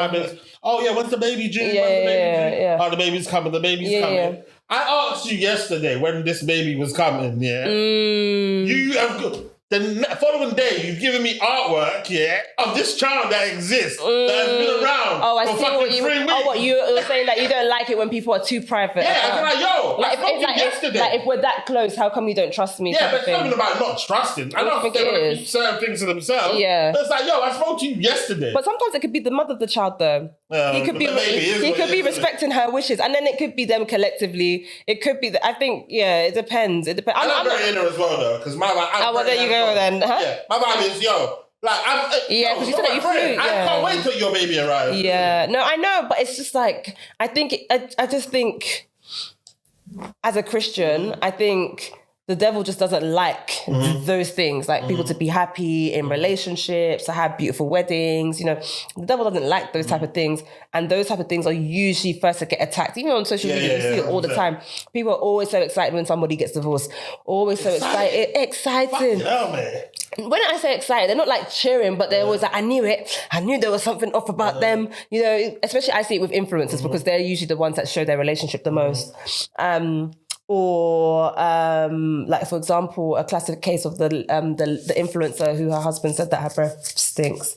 Oh yeah, Missy. And it's like everybody was so excited to like find the fault in their relationship, and I'm just like, yeah, that's mad. Though. I don't know why you would say that. I think they said it back. Do you know the thing is? Say that again. I think he said it in banter. Yeah, that's what I'm saying. I saw it as that. You know, sometimes couples just get too comfortable with each other, but the world is not in your relationship, so people are going to misread that, and I would like to think that's what it was. Mm-hmm. Hopefully, isn't it? I would like to think so. Yeah, I didn't actually see him say it. I saw someone, but even the person, anyway, I don't want him to come for me. Please, I don't want to be involved in their situation. But yeah, like, the devil doesn't like that type of stuff. So I get it why people would be more protective, especially in this social media. So you don't know where your kid's face is going to go. You know, some people sometimes out of excitement as well. Sometimes somebody will be pinging the baby's face to other people like, oh, the baby's arrived. And then the picture now falls in the wrong hands. And sometimes it's better to just be safe than sorry. Well, you one of those mothers that basically, do you ever show your children? I do share my children, but on stories so that I can see who's watching. Okay. Because you know there's people, they do this all the time. It starts up by that put emoji over there. Emoji. Yeah. But I get it. Like, this is a new thing that's protective over it. Yeah, I just don't show the baby for the first couple of weeks. I don't show the baby's face. Maybe like I'll show that the baby has arrived, but I wouldn't necessarily show the baby. I feel like my baby's going to be all over the place once I get... Well, I say that... I guess if you want your child to like be a model, if there's like clear intention, right? But my page isn't open. My actual page is a private page. Yeah, so maybe that's why I'm not... You're not too fussed about Some of us, like me, I've always had a public page. Mine has always been there. So for me, I'm quite careful what I do post on there. I don't even post as much anymore. I lied. That's what I do. But I don't post my kids as much. Yeah, so... Okay, sweet. So wait, what was your pregnancy like? Beautiful. Do you know what? I was one of those people. I didn't announce my pregnancy. I'm very Nigerian. The baby just arrived. When the baby arrived. Yeah. Sorry. Yeah. So so then when the baby arrived, your friends they knew you were pregnant. Yeah, only a handful. Oh, wow, okay. Actually, my first child, I was super like protective especially because we had all this attention. I got pregnant the same year as the wedding, so I felt like I was getting a bit too much attention for my pregnancy. So I was very much like, oh, I don't want to share this pregnancy. I don't want to share, like, I don't want anyone to know I'm pregnant. But I felt like it was affecting my mental health. Is it? Yeah, because it was like, you need a support system when you're pregnant. Like, you're very vulnerable when you're pregnant as well. So I loosened up a little bit when it came to my second pregnancy because I had learned from that first experience. But yeah, second pregnancy, it was kind of like, if you know, you know. But I wasn't like super duper hiding it just because I did want to just enjoy my mental health this time. So I guess because there's some of these things. It's very obviously there's cases where women like lose babies. Yeah, and that was my biggest fear as well. That was my main reasoning as well. Sorry, outside of everything, I've just felt like I didn't want to experience that. It's not shame. It's not a shame, but it's just like you don't want to be. You don't want to be telling the world, "Oh, look, I'm about to have a baby," and then everyone's expecting, and the baby doesn't come. So it's better to at least, God forbid, even if that would have been the case, it'll be more manageable if you can just you can just manage the emotions with you and the people that know. So but in terms of the actual experience of being pregnant, very beautiful. It was very exciting to have. Okay, crazy complications. No, so I had 2 C-sections for both my kids. C-sections. So and they were both planned. So it was very much. You knew the birthday. They knew the birthday. Choose the birthday. Yeah. So I chose his birthday. So they both have the same dates in different months. That's it. Yeah. So for me, I loved it. Like I was allowed to create a playlist for. When they had the surgery, I was allowed to like ask for like lights to be dimmed. Oh, this is sick. Yeah, it was really like for me and people. Wait, is this in Switzerland? One was in London, one was in Switzerland. Oh wow! So the boy is Switzerland. My son is Swiss. Wait, yes. Is he Swiss? He's British. He's still British. If you want to be born somewhere, then the benefits of David are amazing. No, but the Swiss system was amazing. It was amazing. It was beautiful. It was beautiful. Like it was so lovely. So he was on the playlist out of interest, isn't it? It was a gospel playlist. Oh, that's a vibe. It was a gospel playlist. Yeah, it was a gospel playlist. It was beautiful. Honestly, it was such a lovely experience. And I know, like, that's why when people talk about their negative experience, I don't have one to share. Amen. I don't have one to share, but I just felt like the only thing was the recovery was hard. Because obviously I've had a major surgery. But in terms of the actual pregnancy and the birth, lovely. I got to, like, my husband was there, like, beside me emotionally to support me. The playlist was playing. The baby came out in 5 minutes. So I got to hold the baby whilst the rest of the surgery was happening. Cold. I think it was really good. But people really, they really shun C-sections. Why? I mean, it is a dangerous surgery to have. They're cutting 6 layers of your abdomen. Is it your stomach? Yeah.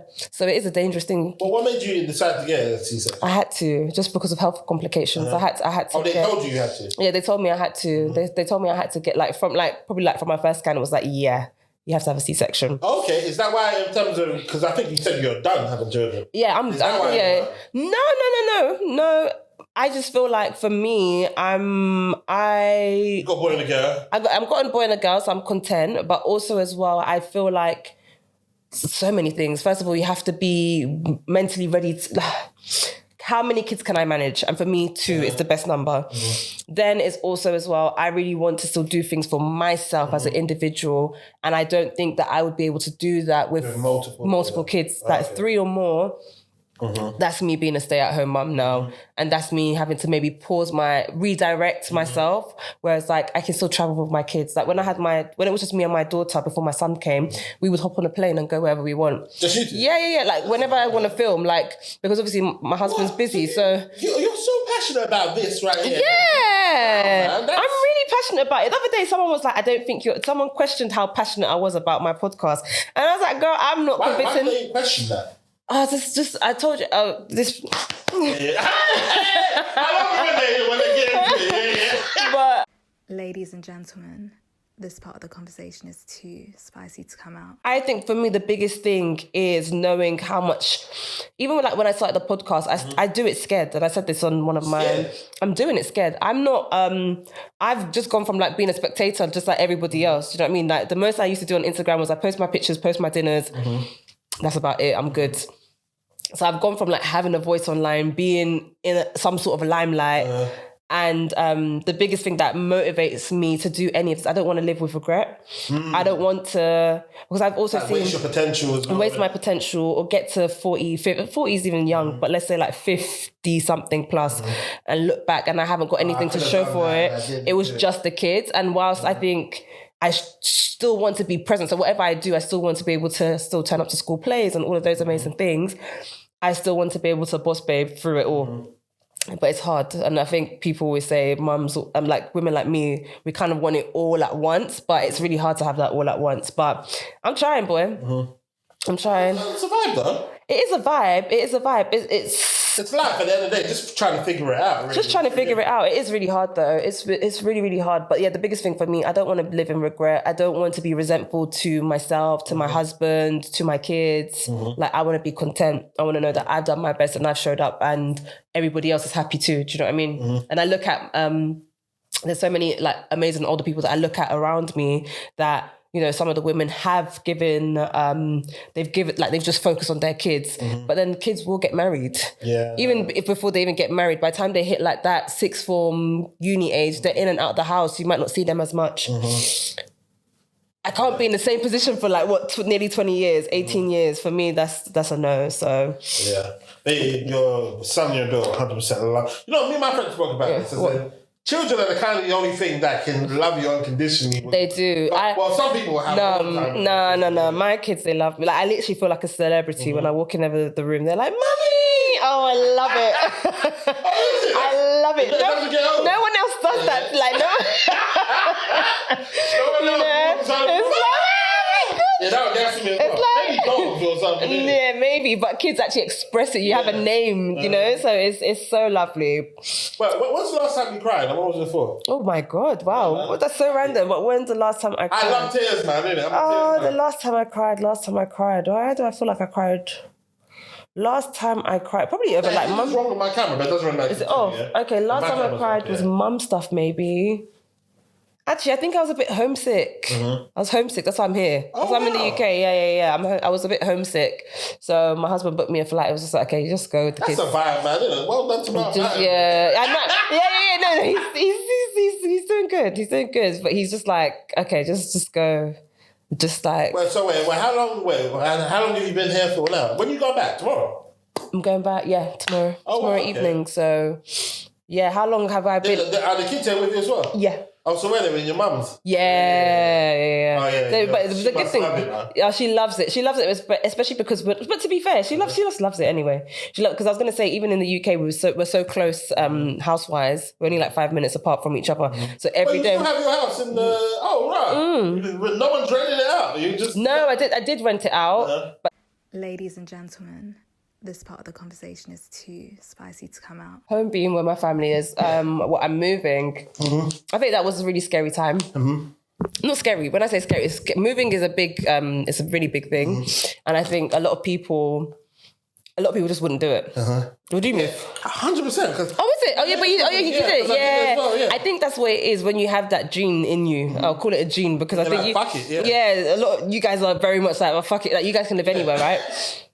But for me, I didn't have that experience. So for me, all I've known is go to school, get married, get the good job, have a nice house, and just, stay where you grew up. At best, maybe move to Nottingham or something, but not leave the UK.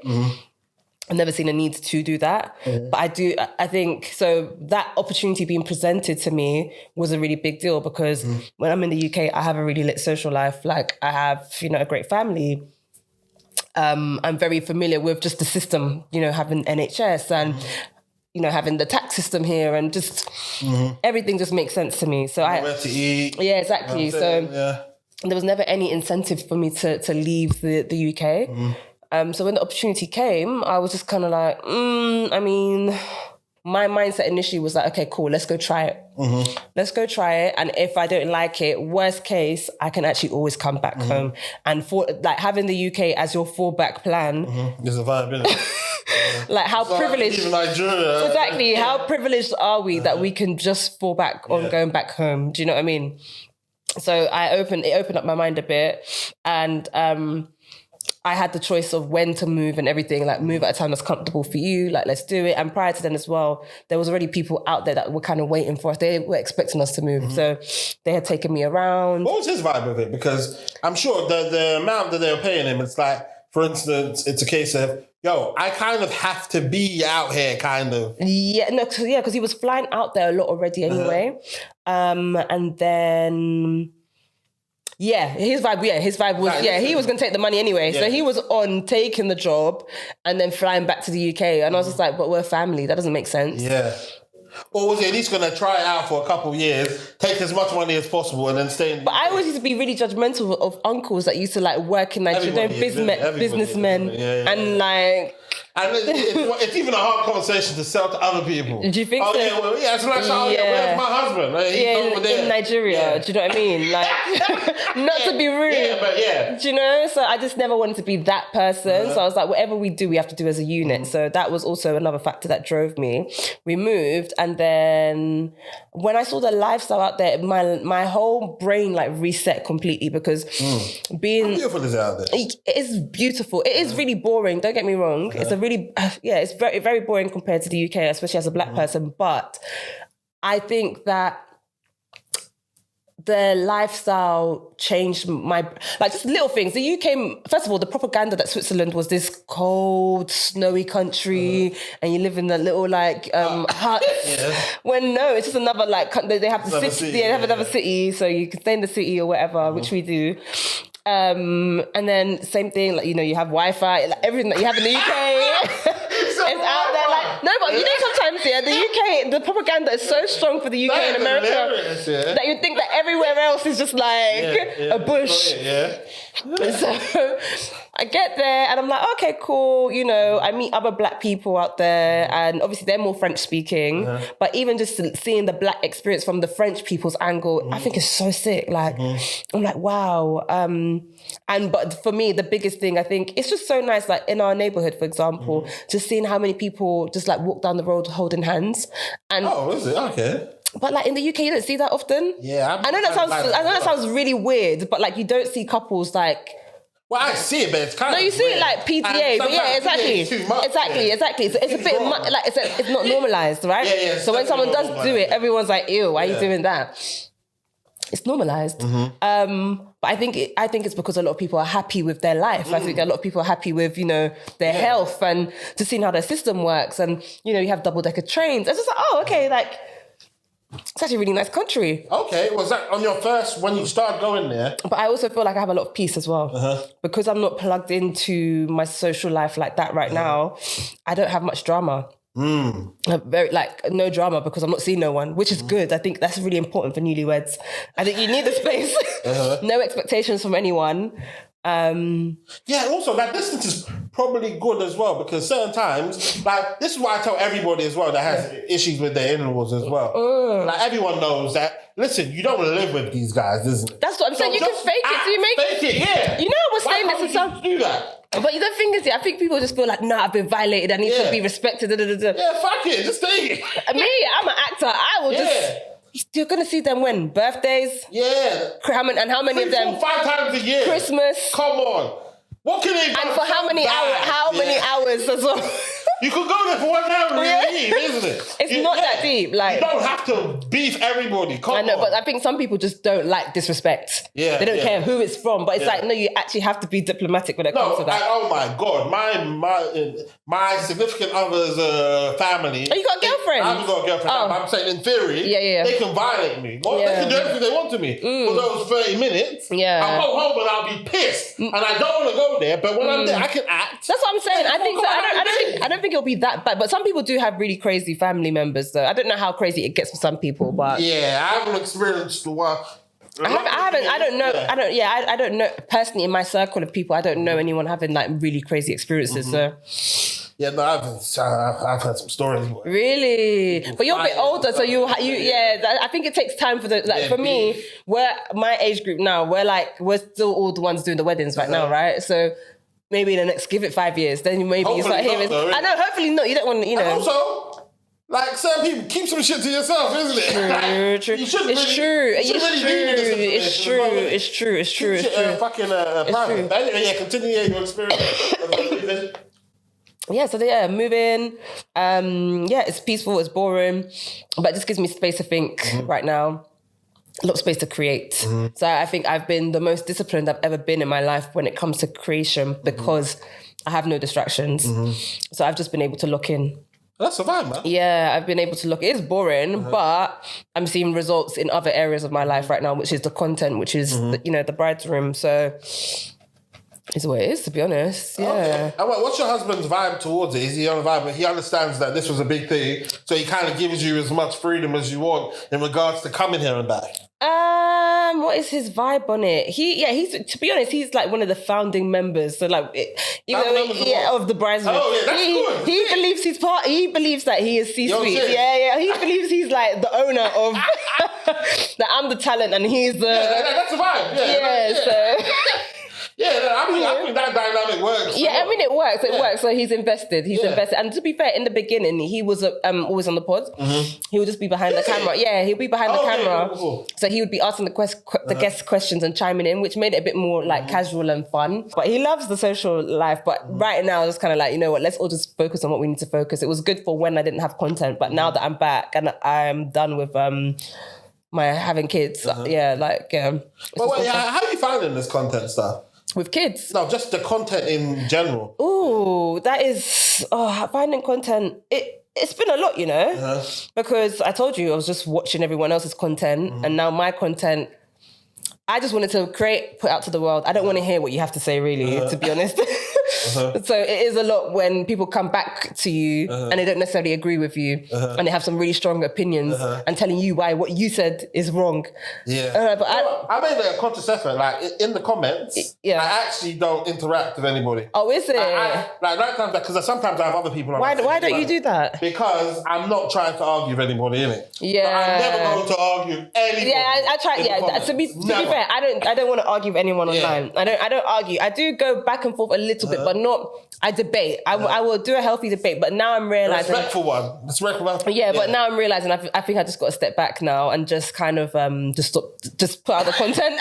Because certain times people be saying shit, and you'll be just and it's like you say, and I'm like, what? Are you okay? If I actually say what you want me to say, yeah, trust me, there'll be no. I'll delete the whole page today. Like, don't even play. Oh, there's been times, boy. I've been tempted to just shut down the whole thing and just be like, you know what, no more. You know what, you can all struggle with your weddings. How about that?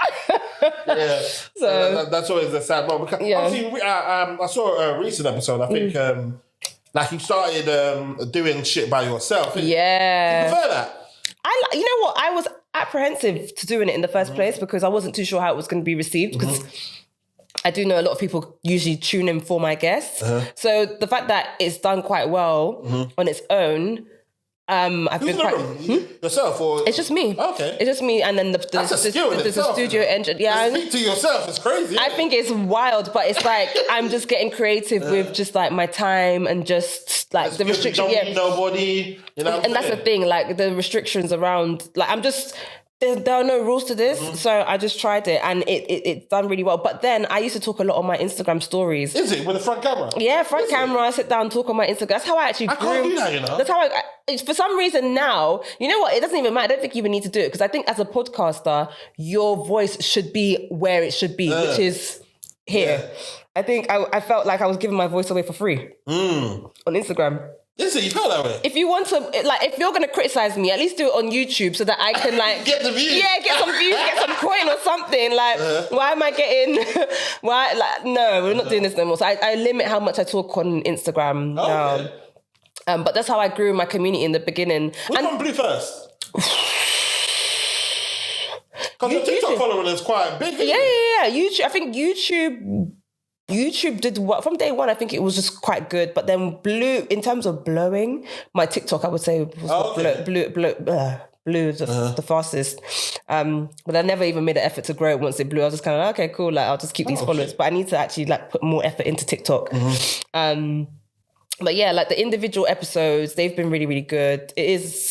There's always something to talk about when it comes to weddings. Everybody's experience is unique. What? I thought at one point when I looked at the concept of it, I was like, it's a niche. But like there's new brides every single year. Literally. New stories. Literally. So much shit. Even who the hell knew there was a lagger that could even be a thing. Do you get it? Yeah. Do you get it? There's new, like it will never stop and it's not limited to race. I just happen to be in the black space right now, but I'm going to have white brides one day and have Asian brides and like, you know, just like, I love, but it doesn't matter. So yeah, like. How many of your friends are not married or are not engaged? I've got 2 engaged friends, 1 married friend. Basically, a lot of your friends not engaged. Yeah. Do some of them like, are they kind of like annoyed by your content? Like. Maybe. Because it's kind of Maybe, but you know what it is, yeah? I feel like when I was a bride, I feel like this season of brides, so like let's say 2025 bride, no, not now, even being I'm a 2025 bride, and I'm a 20, I don't know if you see that, or if maybe it's just my algorithm. Because I think I see that type of thing. But, you know, like, even like labeling yourself a 2025 bride, a 2020, like, that is such a, like, the brides of today, they don't care who has what. This is their moment, and they're enjoying it, and they're sharing their experience, and they're just happy in their bubble. And I feel like when I got engaged, I was very conscious of not rubbing it in other people's faces too much. It's kind of sad though, isn't it? Exactly. And I feel like when you do that, you end up kind of watering yourself down a little bit. It's your moment, enjoy it regardless. And that's not to say that people weren't happy for me. I was just very conscious that, like, you know what? Some people are sad. Some people could be happy for you. Yeah, of course. And that's a reality, and that, you know, that is life, do you know? But I just felt like at that time I did that. But now that I'm doing the wedding content, when I started it, I was just like, fuck it. Whoever supports me. And if they don't, they don't. Like, that's the attitude to have, man. Fuck everyone. Literally fuck everyone. Like, I say that with like so much love and respect. Fuck everybody. Like, I'm putting out what I need to put. To support me. Yeah, literally. And like the right people have drawn towards me. And what's so lovely is that I've been able to grow a community of people that have got married, but they also still stay anyway because I think they just like the content anyway. And then I attract new people that are just excited and like, oh my God, Aisha, I got married and I'm engaged.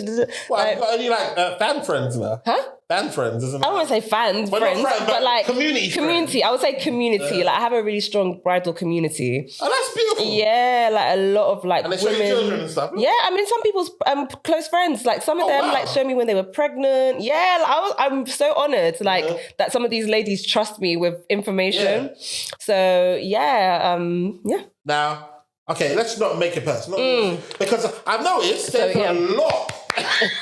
There's a lot of girls that are, and the thing is, I don't know what it is, isn't it? But I know what it is. I know what it is. Yeah, go on. What is it? But there's bare girls that are amazing and single, man. Okay, what do you think it is? Well, for me personally, as a guy that could be married. Yeah. Can we talk about you in a second? But go on. Think about me. Yeah. Yeah, as a guy that could be marrying some of these people, it's like, as in, like, I can feel the desperation in the air. Not desperation per se, but I can feel that right now I feel I am a piece of me that somebody just wants to marry. Oh my God, my head. Yeah, that's how I feel. Why? What makes you say that? Well, first and foremost, there's girls that I've known the whole of my life. Yeah.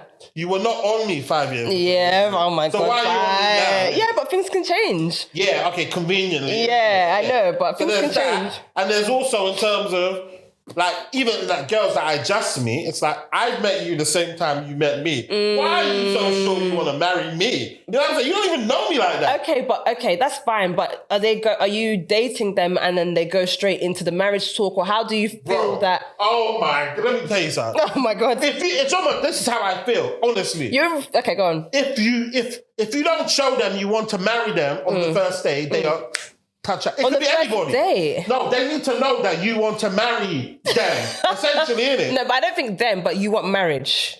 No, I can get out because I definitely want marriage. Yeah, so then. But they want you to almost be like, oh, this is a great date. Oh, we had a great time. Oh, okay, cool. You like me, I like you. So surely, like, marriage is something that we can do in the future. Yeah. And I'm like, yo. It doesn't work like that. It doesn't. So how do you think it should work? I thought it was especially now that you're older as well. I feel like I need to lower my expectations, isn't it, now? Okay. Well, in regards to what I'm expecting. Because my vibe is two people feeling each other out. Yeah. You like each other. Boom, and it's like. You know what's crazy? Sometimes I feel like the Holy Spirit is just going to slap me and say, this is you need to. But I'm like, at least make it make sense. Like, I know, like, my logical brain tells me, you met this person for 2 weeks. You are in no position to know who this person is. I'm sorry to say it, but I'm actually a great liar. I can lie. A great liar? Oh my God. I can lie. What? I'm a great actor as well. If I needed to be somebody else it's true. for fucking 2 years, no, but I think I'm able to do that. But I think that's what leads to a lot of divorces, when you pretend to be something that you're not. Yes. So it's good that you don't do that. Yeah. And I'm saying, one, you don't know if I'm doing that, and two, I don't know if you're doing that. True. So even right now, I'm not even afforded the time that I would like, which is not fucking 4 or 5 years. That's what you would like. Back in the day, I wanted to know you. Yeah, but that's why I asked. That's why I said that. At your age now, I think when you're in your early 20s, 18, 19, you can have 4 or 5 year runway to really get to know someone. But I think a year at best, maybe. Right now. I think a year at best. You know what? A year with serious prayer and fasting. But don't you think, I don't know what it's like. I don't know. You're so like, I look at you. And especially, do you know what's the vibe? That's what I don't. 30 years as well. You knew your husband beforehand. Yeah. You knew in your early 20s. Yeah. And you got married pre-30. I think you don't even know this pressure I'm speaking about.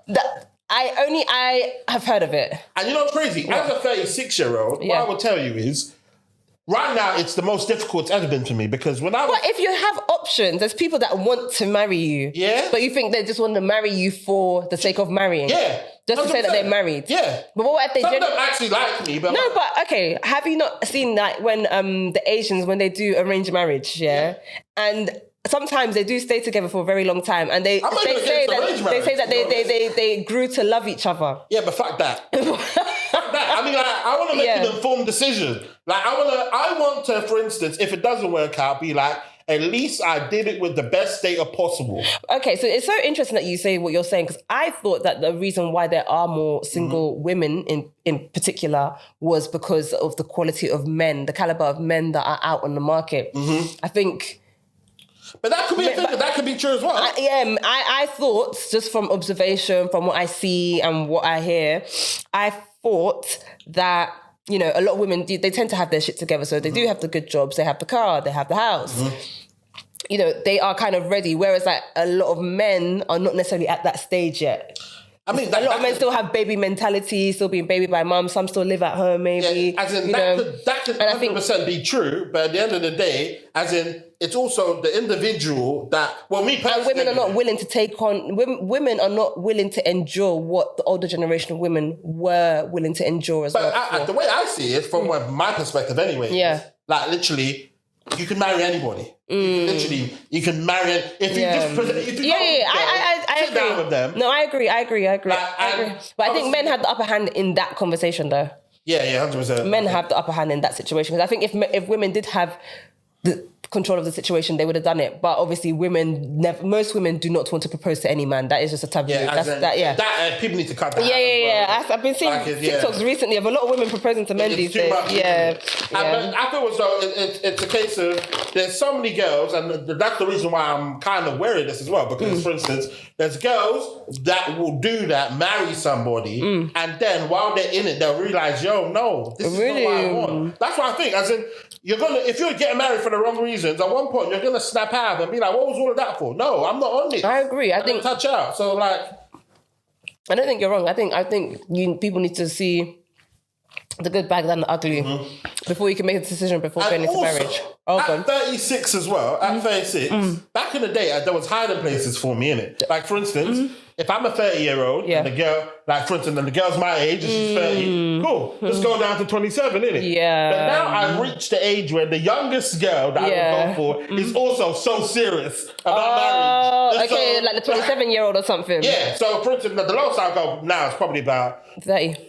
Yeah, maybe like say 29 or something. Oh, okay, cool. The lowest I go is like say 29. Yeah. And that girl is also in the same boat as the first. Oh yeah, because 27 is like even like 10 years. It's like her vibe is I also want to get married right now as well. Yeah, because 27 is a serious age. I mean, I got married at... Listen, I understand it, boy. I understand it. But like, okay, so did you have so I take it you had a girl, you've had relationships before. Yeah. I feel like you said you had a girlfriend. You had someone that you was going to marry.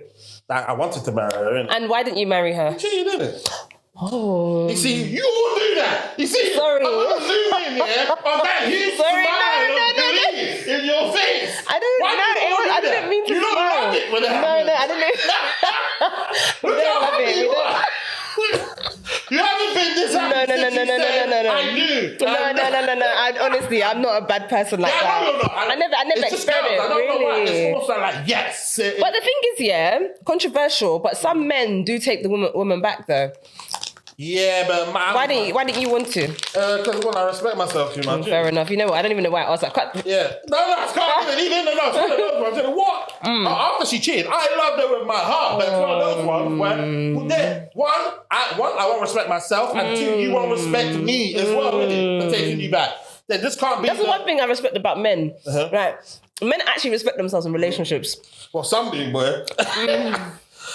The ones that do respect themselves. Really do respect themselves in the sense where like they won't like they will do what like they'll put themselves first. They're just not going to do what women do. Yeah, a lot of women would stay if it was once. Or be like, okay, you know what? Let me firm it. Firm it is crazy. I hear it. You know what I'm saying, innit? Okay, then since then, did that traumatize you? And you're like, nah, I'm gonna work it. I think it didn't traumatize me, but. Basically, do you know what's crazy? Why I've realised I've actually, because I've done therapy as well, and but not therapy for my relationship. Yeah, just in general. But I feel as though, because when I was in a relationship, I was smitten. I was in love, mate. Really, like that? Oh my God. My Instagram like page was a shrine of her, essentially. It's women like that ruin it for everyone else, though. But to be fair, she was young at the time as well, wasn't it? No, but that's not an excuse. Yeah, she might be a completely different person. How young was she? Like in her 20s? 22 at the time, innit? I was fair, okay. But still. You know what I'm saying, innit? So it's one of those ones where she could be this has nothing to do with her. Yeah. But I was so smitten and I was so in love. Aww, and you know what's crazy? Yeah? My vibe was I couldn't fathom this human being basically doing something wrong. My brain wasn't even wired to do it. So what's happened now? So it must have been like Mr. Krabs' meme, like I couldn't for instance, I could have swore my life she wouldn't have done no back way. then. So now what's happened is my brain's recalibrated to the point where you can't put this past anybody. So even in my marriage, my vibe unfortunately. No, but you can't live life like that. But it's just the reality. No, but I don't think somebody else should pay for somebody else's sins. I know. But if you go around around the world thinking that. Like, the amount of... the amount of people that done me dirty. I can't believe it. There's no way I could... Nah, man. I see, I need to get that back, but my vibe, my brain... You have to. But the good thing about it is, I'm a madman, man. I'm actually a madman. Yeah. Now, for instance, the good thing about that is... Yeah. When you think something can't happen, then there's a level of madness that can happen to you if it does happen. So I could have killed this girl. Oh my God, God forbid. Oh my God, Jesus that's what I'm Christ. saying. Yeah. So I mean, like, I actually could have killed her. Oh Like, I could have killed her. Do you know what? Yeah. Ladies and gentlemen, this part of the conversation is too spicy to come out. This can come out. Sign up to the Patreon. Like, when it comes to betrayal, when it comes to bad things, I just don't believe you should take it out, especially when it comes to lovers as well. I don't think you should take it out on the next person. And I know you don't take it out, but like, you should just have a new set of expectations for that person. And God forbid, should, which we hope it doesn't, then you cross that bridge when you get there. That's my view on everything. Because my vibe You is, cross I feel that like bridge when you get there. God forbid if you have to get there, then you deal with what's in front of you when it gets in front of you.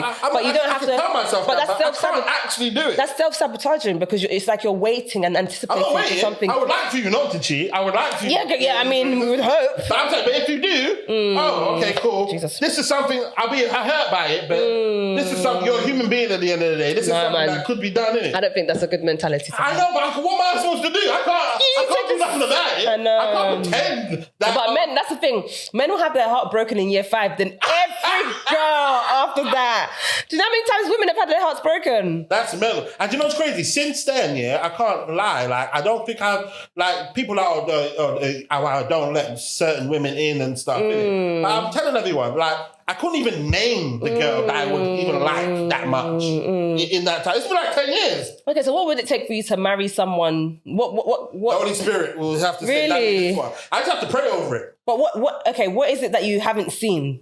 Well, Because I would imagine that you said you've had women that are close to home, you've had women that are far away from home, and obviously I'm assuming now that you do a podcast as well, you'd get women just giving more attention to you just because you do a podcast, right? Yeah. So there's options. So why don't you want to move forward with any of the options that have currently been or recently been presented to you? I think, some of it's kind of self-sabotage because it's a case of, okay, for one of them, like I said, Ladies and gentlemen, this part of the conversation is too spicy to come out. I think people overcomplicate love way too much, you know. but I think people don't complicate it enough. No. This is a huge decision. No, but I feel...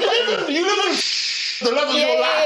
No. So I'm not involved. But I'm just saying, like, I think if everyone, and I think this, I even say this in Bride's Room as well, when it comes to the reason why there's always so much drama and weddings and relationships and everyone just overcomplicates everything. Just have Okay, what's the simple form? How do you simplify this? I feel like you're in a hurry to get married. Am I? No, not you. That's what you would say to the person, right? I know that sounds a bit harsh, but like if we were to just have like actual transparent conversations. At 36, I want to get married. Yeah, no, but that's what I'm saying. If you was to say that to her, if you did feel that way, am I bugging? Like, I think you could ask, am I bugging? I feel like this might not be what I think it is. Like, yeah, speak. Communication. Yeah, I think communication is what it all boils down to. But I think everyone just makes assumptions. Like, you've just made massive assumptions. She only wants to marry me because no one else wants to marry her. Or, I think there's more options. But for instance, I don't think what this girl actually said to me. Ladies and gentlemen, this part of the conversation is too spicy to come out. And you know what? I think social media makes it worse, because... the amount of proposals and weddings there are. Yeah, but I love that shit though, innit? I love it, but it's probably what adds to the pressure. Yeah, but right now, all of my friends, my actual friends, bury them are married off now, innit? So it's like, oh shit, fucking hell. I was like, I didn't want to become the guy that is just... What, the bachelor? Yeah. Well, are you the last one out of your friends to get married? No, there's many of my friends that are not married. But I'm saying, are my friends? No, I'm like you're close to you, really. Yeah. The ones I'm like proper close with. Yeah. Maybe I'm one of the last ones that are them, innit? But you know what's crazy? Like it was like there was no pressure to get married, no pressure to get married. No pressure. All of a sudden, oh my God, what the fuck am I doing? I think a lot of people underestimate how young they are, I think, or how old or how young they are. Yeah, how old they are. I think you get to mid-20s and everyone still thinks that they have time, but it's like you blink, you're going to be 30, then you blink. Before 3:30. You need to put in that work from as soon as possible, to be honest. And I think But prayer is needed anyway. That's Prayer, why- yeah, it's God. At the end of the day, it's only God. It's only God. And I think, yeah, it's only God. But at the same time as well, I do think sometimes a lot of people don't realise how young they are. And then they look around and then they're like, oh shit, like... But my biggest fear in the world is... marrying the wrong person, right? Not just marrying the wrong person, but which it is essentially this, isn't Yeah. it? Is just waking up one morning, looking at this woman and being like, God, why fucking... No, that's not nice. That's what I'm saying. But do you think you have that tendency to do that though? What? There's certain times I'll be with girls and I'll just be looking at them and I'm like, oh, not you. No way. Yeah. So I don't want to do that to my wife, man. But do you think that's the case though? I don't think it's... Are you talking from like an attractivity standpoint? No, attractive. I mean, like, you as a person, as in, like, I can't do this. I do not want to be with you for the rest of my life. Like, I'm looking at them like, what the fuck am I doing, mate? Not you. But you know what? I think as you get old, I can only imagine, but I think as you get older, you become a lot more aware of yourself, a lot more aware of what you want. I think when you're younger, like in my case, for example, there's not much standards, to be honest. Like... Yeah. You got a job, I got a job, that's about it. You got a car, I got a car. There's no... And plus you met him, and you guys already been a real rapport. You know the guy. Yeah, exactly, yeah. You knew him. Yeah. But we've changed though. There's still a lot of changes in that time though. Relearn each other as well. Relearn, like the same things that I liked when I was 18, I don't necessarily like now that I'm 31. So it's also reintroducing your new self again. But I think that... I just think marriage is beautiful, to be honest. I think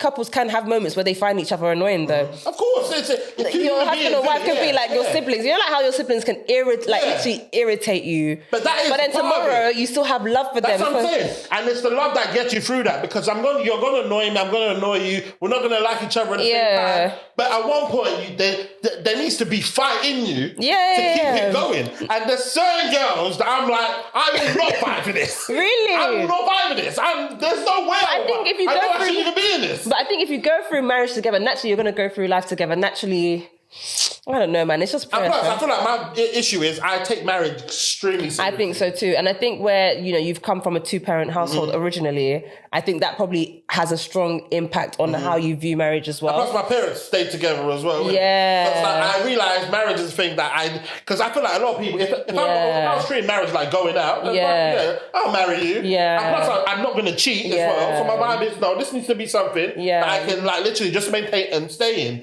know what I'm saying? No matter what. Yeah. And it's like, so that decision is very, very hard. But at the end of the day, like you said as well, prayer at the end of the day. Yeah. Just let God. Let God. I was going to say something. Marriage. Oh yeah, because obviously I came from a household that had divorced parents. So I kind of went into relationships knowing what I don't want. And I think for me, because I've seen the bad, I think it was very easy to filter out like any guy that was very unserious or just I had no tolerance for any type of bullshit.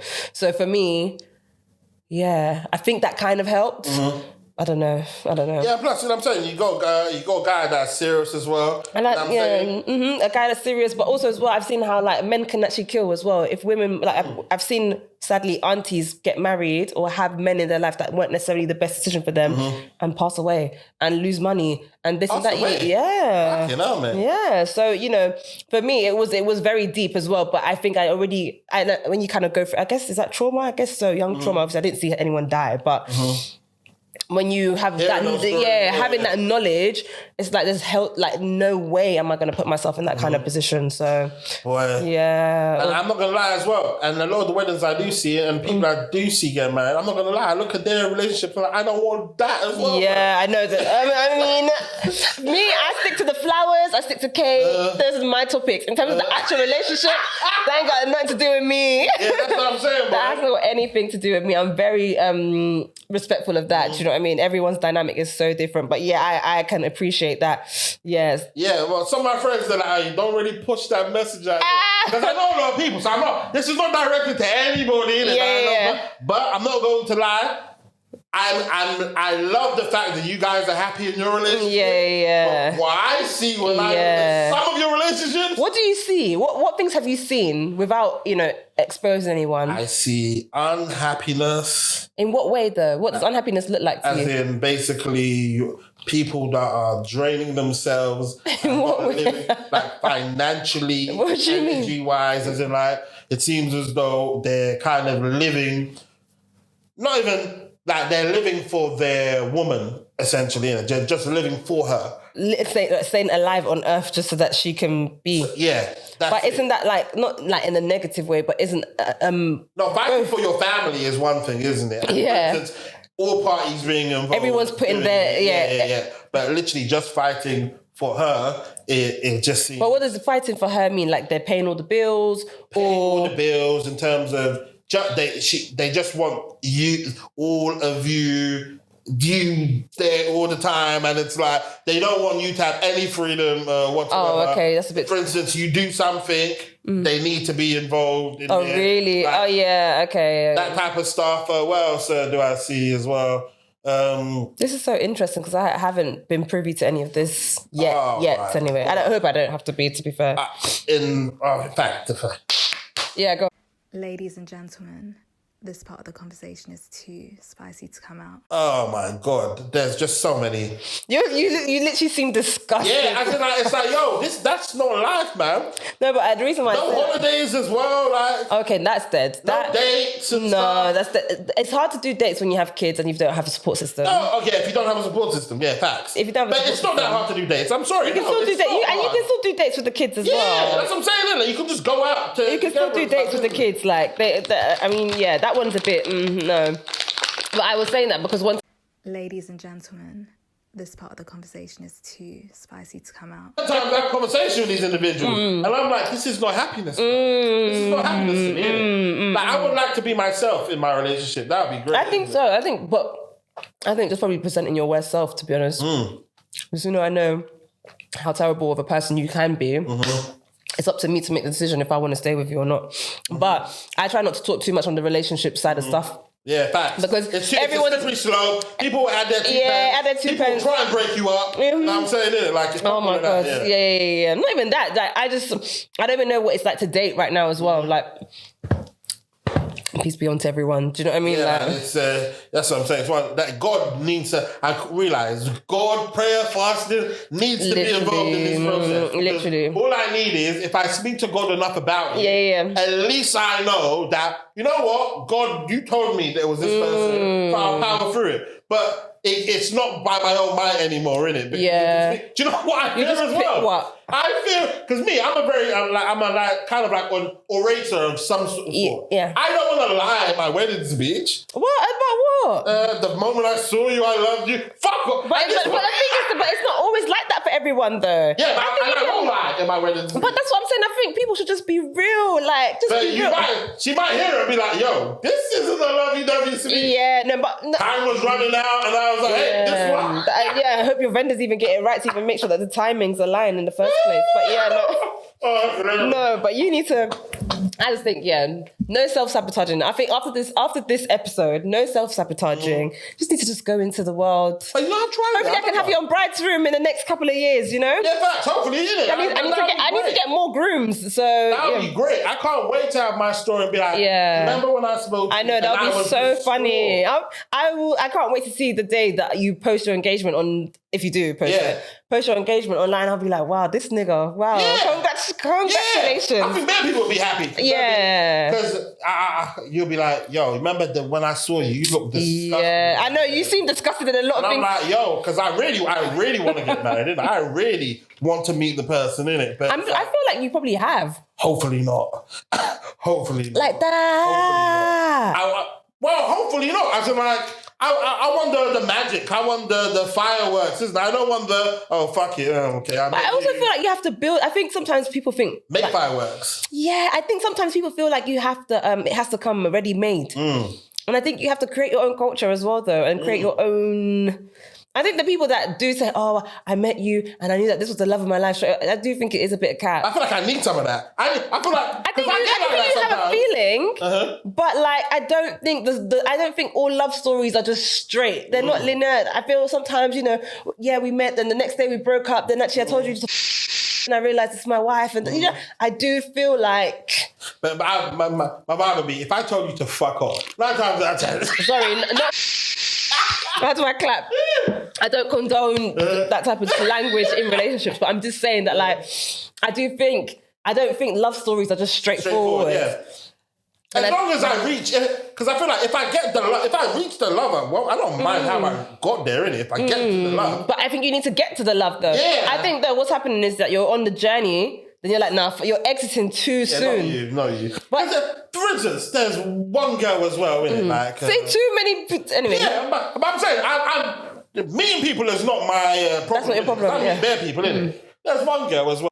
Ladies and gentlemen, this part of the conversation is too spicy to come out. I've probably done that 1,000 times. Is it, have you? I think it's the thought that counts, man. Come on. It? Yeah. No, but the thought would be to use your brain. No, the thought that counts. We're in the AI generation, man. Yeah, my mind was okay, cool. No, I didn't even, for instance, I didn't even. Yeah, and I'm sure that's not even the time. That's not even the time to even care like that. But I don't think the ChatGPT step was necessary.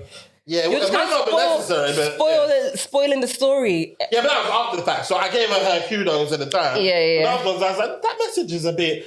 Because now. Why can't you just look at it and just be like, oh, that was lovely. What a lovely person. I did say that. No, but stop at that thoughts process as well. No, but then you learn them. No. You're like, you don't even speak like that. It doesn't matter. It doesn't matter. Doesn't matter. The amount of things that people have used ChatGPT to do. But yeah. Self-sabotage, innit? It is what it is, innit? Yeah. And I'm saying God's got me in it. But and another thing is I'm not praying hard enough as well. Like, you know, I'm giving it the little, you know, I'm not giving it the real prayer. I'm giving it I'm about to go to sleep. And then start again. No, but God has a funny way of doing things. You just never know. You just never know how or what. Anyway, I'll wait for my episodes when you come to my pod. Obviously, my baby will be there as well. Oh my God, that'll be so nice. Yeah, amen, man. Yeah, okay. Well, lovely having you, my darling. Thank you for having me. Anything else you want to speak about? No, I was going to ask how many kids did you want, but apart from that... That's crazy, yeah? I want a lot of children, but I need them quite quick. Like, so maybe what, like 3 or 4. Huh? Back to back having kids. Yeah, because obviously... But that's what I'm saying, though. That's a stay-at-home work, mum. Yeah, hopefully God bless me with abundance and finance. Or nannies, lots of nannies, or like... Do you still stay in Northampton? Yeah. You came from Northampton today? Yeah. I'm going back there today as well. Oh my God. Okay, well... It's not that bad, though. I mean, I lived in the... So how do you have all these friends from London? Oh, you're from Tottenham? I'm from Tottenham, innit? Yeah, from Tottenham. So when did you move? When did you move from Tottenham then? You can end the episode, by the way, because I have to go through Patreon, innit? Oh, yeah, fair enough. Give them the extra shit. Yeah. But thank you for having me on. Yeah, it's been a pleasure, man. No, it's been good. So do I have to get married in order to come on? No, just disclaimer. You don't have to be married. You can be Bear. You can be a bridesmaid. Anything to do with a wedding, to be honest. I've been a groomsman. But everyone just assumes that for some reason, because they're not married or they're not brides, they can't be on my podcast. It just happens so that... What if they want to be married? Can they come on? They can, but do you know what it is? I think they can come on. Oh, they've been to a wedding, so... Yeah, you can, but I think people that, like, are serious about it, you know, people that so Asha be for every, like, the people that are there, that are every wedding, those type of people I would love to have on. They know their tailor. Yeah, they know their tailor, they know about tailoring, they know how to have throw a fit, yeah. But I think having someone that wants to be is fine, but there's a disconnect between reality and what they think. So I don't think the conversation would really flow because they don't really know... You don't know how much vendors cost. You don't actually know how mad some of these people actually are. Like, you don't know anything. You're just like airy-fairy, like, Okay, sorry. Another question. What's the worst thing that you've experienced? What's the worst thing that the worst experience that you had in your personal wedding? And what's the worst thing that you've heard about a wedding? Worst thing I've experienced. This is Patreon now, right? Yeah. Ladies and gentlemen, this part of the conversation is too spicy to come out. This can come out. Sign up to the Patreon. So my MC didn't turn up for my white wedding. Oh no, who's your MC? Oh no! Why didn't he turn up? I can't watch anyone that has a wedding with him as their MC. Oh my, because I can't watch his content. I can't watch anyone else's content that has him. What's his excuse? It's just some bullshit excuse, man. It was just yeah. Oh wow! Yeah, he came at like 11 p.m. Oh wow! Like, he came. He came eventually. Probably. Imagine that. I know. Don't even piss me off. So whenever people are like, oh, people just trying to tarnish their name, no, some of you are fucked up. Like, he missed his flight. He missed his flight to come to Greece because he overbooked himself, long story short. I offered for him to come the night before. He was like, no, he wants to take another booking the day before. Like, he's been to Greece so many times, blah, blah, blah. Came at 11. He missed his flight. He missed his flight. Fucking hell, His suit was crinkled when he came to come and take the mic. It was just a mess. Like, it was just... But he did it. And then because we had bottomless drinks, isn't it? Open bar. So the guest was so drunk by the time... So everyone was just chatting shit on the mic. Like, it was just... Oh, how early... how much earlier was he supposed to be? From the morning. From when we had the morning ceremony. From when we had the morning ceremony. So... What does one do when they're late? Do they...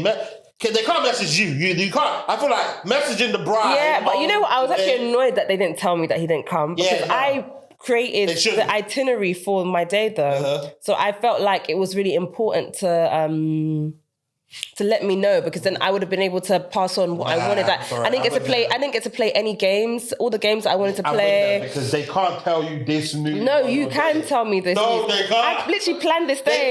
They can't tell you. You can't tell the bride something like that. That will ruin you. No, it wouldn't have. I'm actually quite a solution-focused person. When like in very pressured environments, I'm very solution-focused. That needs to be a question that they ask you on your wedding planning form. Do you get it? In the scenario where something was to be fucked up, would you like to know about this or not? That's actually a really good question. Yeah. Because someone like me I did want to know. But everyone had... I thought Dami, the first episode you had was a girl called Dami. Dami, yes. Yeah, what's it called? Hindsight Bride, yeah. And she had like a Primark... Shein, something. Yeah. Which is a nice little system to have. That's good. But asking that question... In the scenario where something was to be fucked, I would want to know. Yeah, wow. I'm a bit of a control freak like that. I would want to know. What would you have done then? I would have just been like, okay, look to see who's best at MCing, and I would have been what as a wedding guest. One of our guests still had to do it in the end anyway. Oh shit! Yeah, so I had to. So if I had known, then I would have been able to say, okay, play this game, give the speeches to this person, pass the mic. When you saw your guest on the mic, what was your brain going to? Were you like, I just told myself to enjoy the day. I'm saying by the time they touched the mic, were you like, what the fuck's happening? No. I had to. I've paid for this day, so I have to be happy right now. So I had to digest whatever emotion, not think too much into things. So they told you at one point? He's there presenting in front of me, so I have to, shit. So I am like, it is what it is, but I'm fuming inside. The next day I woke up and I cried. I cried straight away. I cried. I was burning. What? And it's like, this is why I'm so passionate about my podcast, because if you had just listened to me... to come the day before. Just listen to my needs, listen to my wants, allow me to ask questions, then we wouldn't have been here and I wouldn't be this resentful. The people that you need there, those people... You need to allow room for error. You need to, and I gave so much room for error. Do you know what I mean? I gave so much room for error in terms of timings, everything. But he still fucked up. And then the worst part, I think, what added insult to injury after, he was still asking for money after. It's like, you didn't provide the service, so I'm not paying you shit. But on top of that as well, he tried to play me and my husband against each other. So it was just like, how? But just like, he was just trying to throw him under the bus. So he was just like, oh, but Leslie knew that that I wasn't coming. And Leslie was like, what the hell? Like, no. Thankfully, obviously, we're good. But if our relationship wasn't strong enough, that would be enough to maybe make us... That could accelerate someone's divorce. Do you know what I mean? Did he message you sorry? No, he eventually we saw him again. Obviously now I'm in the wedding industry. I wouldn't say fully, but like you are. I'm a part of it now by force. I forced my way in. So I saw him at an event, but this was before I started my podcast, and like we squashed it. It was cool, but that's your wedding. It's my wedding day. Do you know what I mean? Like, so even I have PTSD from that. It's just kind of like, I can't watch like. I feel you. I can't watch other people's weddings. Like, they're like, oh my God, thank you, Folly. You're so amazing.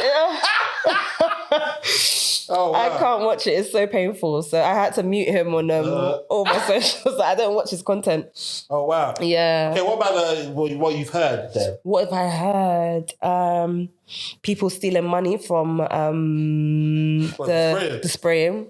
I always wondered what happens to them. I've heard of people stealing money from the spraying. A lot of money? Yeah, you can make bread from the from Queen Sprayed. We made like 10k. How much? 10k. 10k? Okay, but that went all to the white. That went all to our white wedding though. That was just like, thank you. Yeah, paid for our next wedding. Yeah, but like but that's because we stayed on the dance floor for ages though. On purpose. Yeah. And you invite the right people. Yeah, exactly. I think everyone was just excited to be outside. Yeah, and the right people, number one, but also everyone was just happy to be there. You know, so.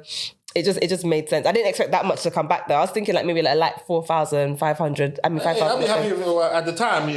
I'd never seen that much cash before. I was like, wow, like yeah. So yeah, the people stealing money from the Who though? It's important. Who? I don't know. I've just heard of that kind of story. What's the worst? Well, obviously, if I base it on my episodes, the worst has been the dress situation. Okay, what actually happened with that? What actually happened? I'm trying to remember now. The designer just wasn't nice to the bride. But the designer came online and then said that she had never met the bride in her life. Oh my God. So everyone was like, what kind of liar are you? Why would you lie about meeting her? And it's like, this can't be a crazy person. Like, if you guys actually believe this, then do you know how... Did she come out and say, okay, I did meet her in the end? No, but that was her story initially anyway. So like her story was... Her version of events were too detailed. And you know how we were talking about like how I have the raw footage of like what was discussed. Yeah. So I'm not going to put anyone on blast, but it's like the story was just too... And also as well, I was a bride as well. So I know how things work. So that was one of the worst situations. DJ not turning up to someone's wedding as well. Oh, wow. What else? I think this was on your podcast, actually. I saw a clip came up today. Was it a bride had slept? No, you were just talking about brides that had... No, that wasn't actually what I was talking about. What happened? No, but you were talking about how... I should really go, to be honest. What's the time? You were talking about how brides invite people that they've been with, intimate with prior to the wedding. They do that a lot. I don't think... I don't know. I haven't been... No, I've been invited to bare weddings. I'm like, why are you inviting me? But are you talking about intimacy from like when they were young or intimacy from like... Old enough to be fucking? Oh my God. Well, anyway, not my business, boy. Yeah, I think that is weird, man. What do I think? Yeah, I do think it's strange. But I just think everyone lives like, for example, some people believe in having like male best friends and female best friends. I personally don't believe in that, but some people don't. Some people don't see the problem in that. I do. So you know, everyone has their thing of like they know where to draw the line. And 9 times out of 10, husbands won't really ask, "Oh, have you fucked so and so before?" Yeah, but would wives ask that as well, though? No, but in saying that, I actually thought, am I doing double standards? Because I asked. I did it. But I think if you're in your 30s, I think it's inevitable. No, it's not. Yes, it is. Like the older people have, the more baggage they have. That's just how it goes. I'm saying, but they don't have to come to your wedding. Yeah, that one is a bit weird. I don't know why. Unless they're trying to pepper the person, isn't it? Maybe they want to show them that, you know. Yeah, but why? That's not something that should be at your wedding. No, but I don't think that. It's kind of like what you were saying earlier on when that girl was like, "Oh, like if you don't marry me, there's somebody else waiting for me." I think it's another tactic like that. Like what? That is so. It sounds so fucked. Yeah, it sounds fucked. But I think it's more so like having them on edge. No. Like showing them, look, I moved on, and look, I'm getting married, and you're just there, kind of. Yeah, have them on Instagram. Don't be at a fucking wedding. Yeah, I don't think they even expect them to. Actually, I don't know. I don't know the science behind that. But yeah, there's been so many messed up situations. I remember even on my thing, the Alaga said that a groom came at 11 p.m. on the day of his own wedding. Like, just like there's just why? He was obviously somewhere else. No, he couldn't have been. He said that he was getting a trim. Fuming. Of course, the whole family was fuming. What? Mm-hmm. Nah, that's like being as good as leaving her at the altar, essentially, isn't it? But yeah. But my girl, lovely for coming on. It's been amazing. Thank you. Help yourself, take anything you want. Thank you. Beautiful. Hopefully you get some content out of this because Hey, I love it when it comes out. Out basically everything, so I love it when it comes out. Hopefully something beautiful. Oh my God. You're really smoking, boy. I know, for like 3 hours, that's crazy. Yeah, obviously. You're so lucky that you have the studio for this long, though. Yeah, that's how I prefer it, to be honest. For me, people are always waiting outside the door to wrap it up. Wrap it up. Tell you what's changed right now. In a different field, different lane right now. Now I'm in the mud, switching lanes right now. Passive income getting paid right now. Used to roll around with sinners. bulldozers and killers. Now we focused on figures, 3-course meals for dinners, 5-star suites and villas. Now the swag hit different. Cause the bag is different. This can't come out. The tab is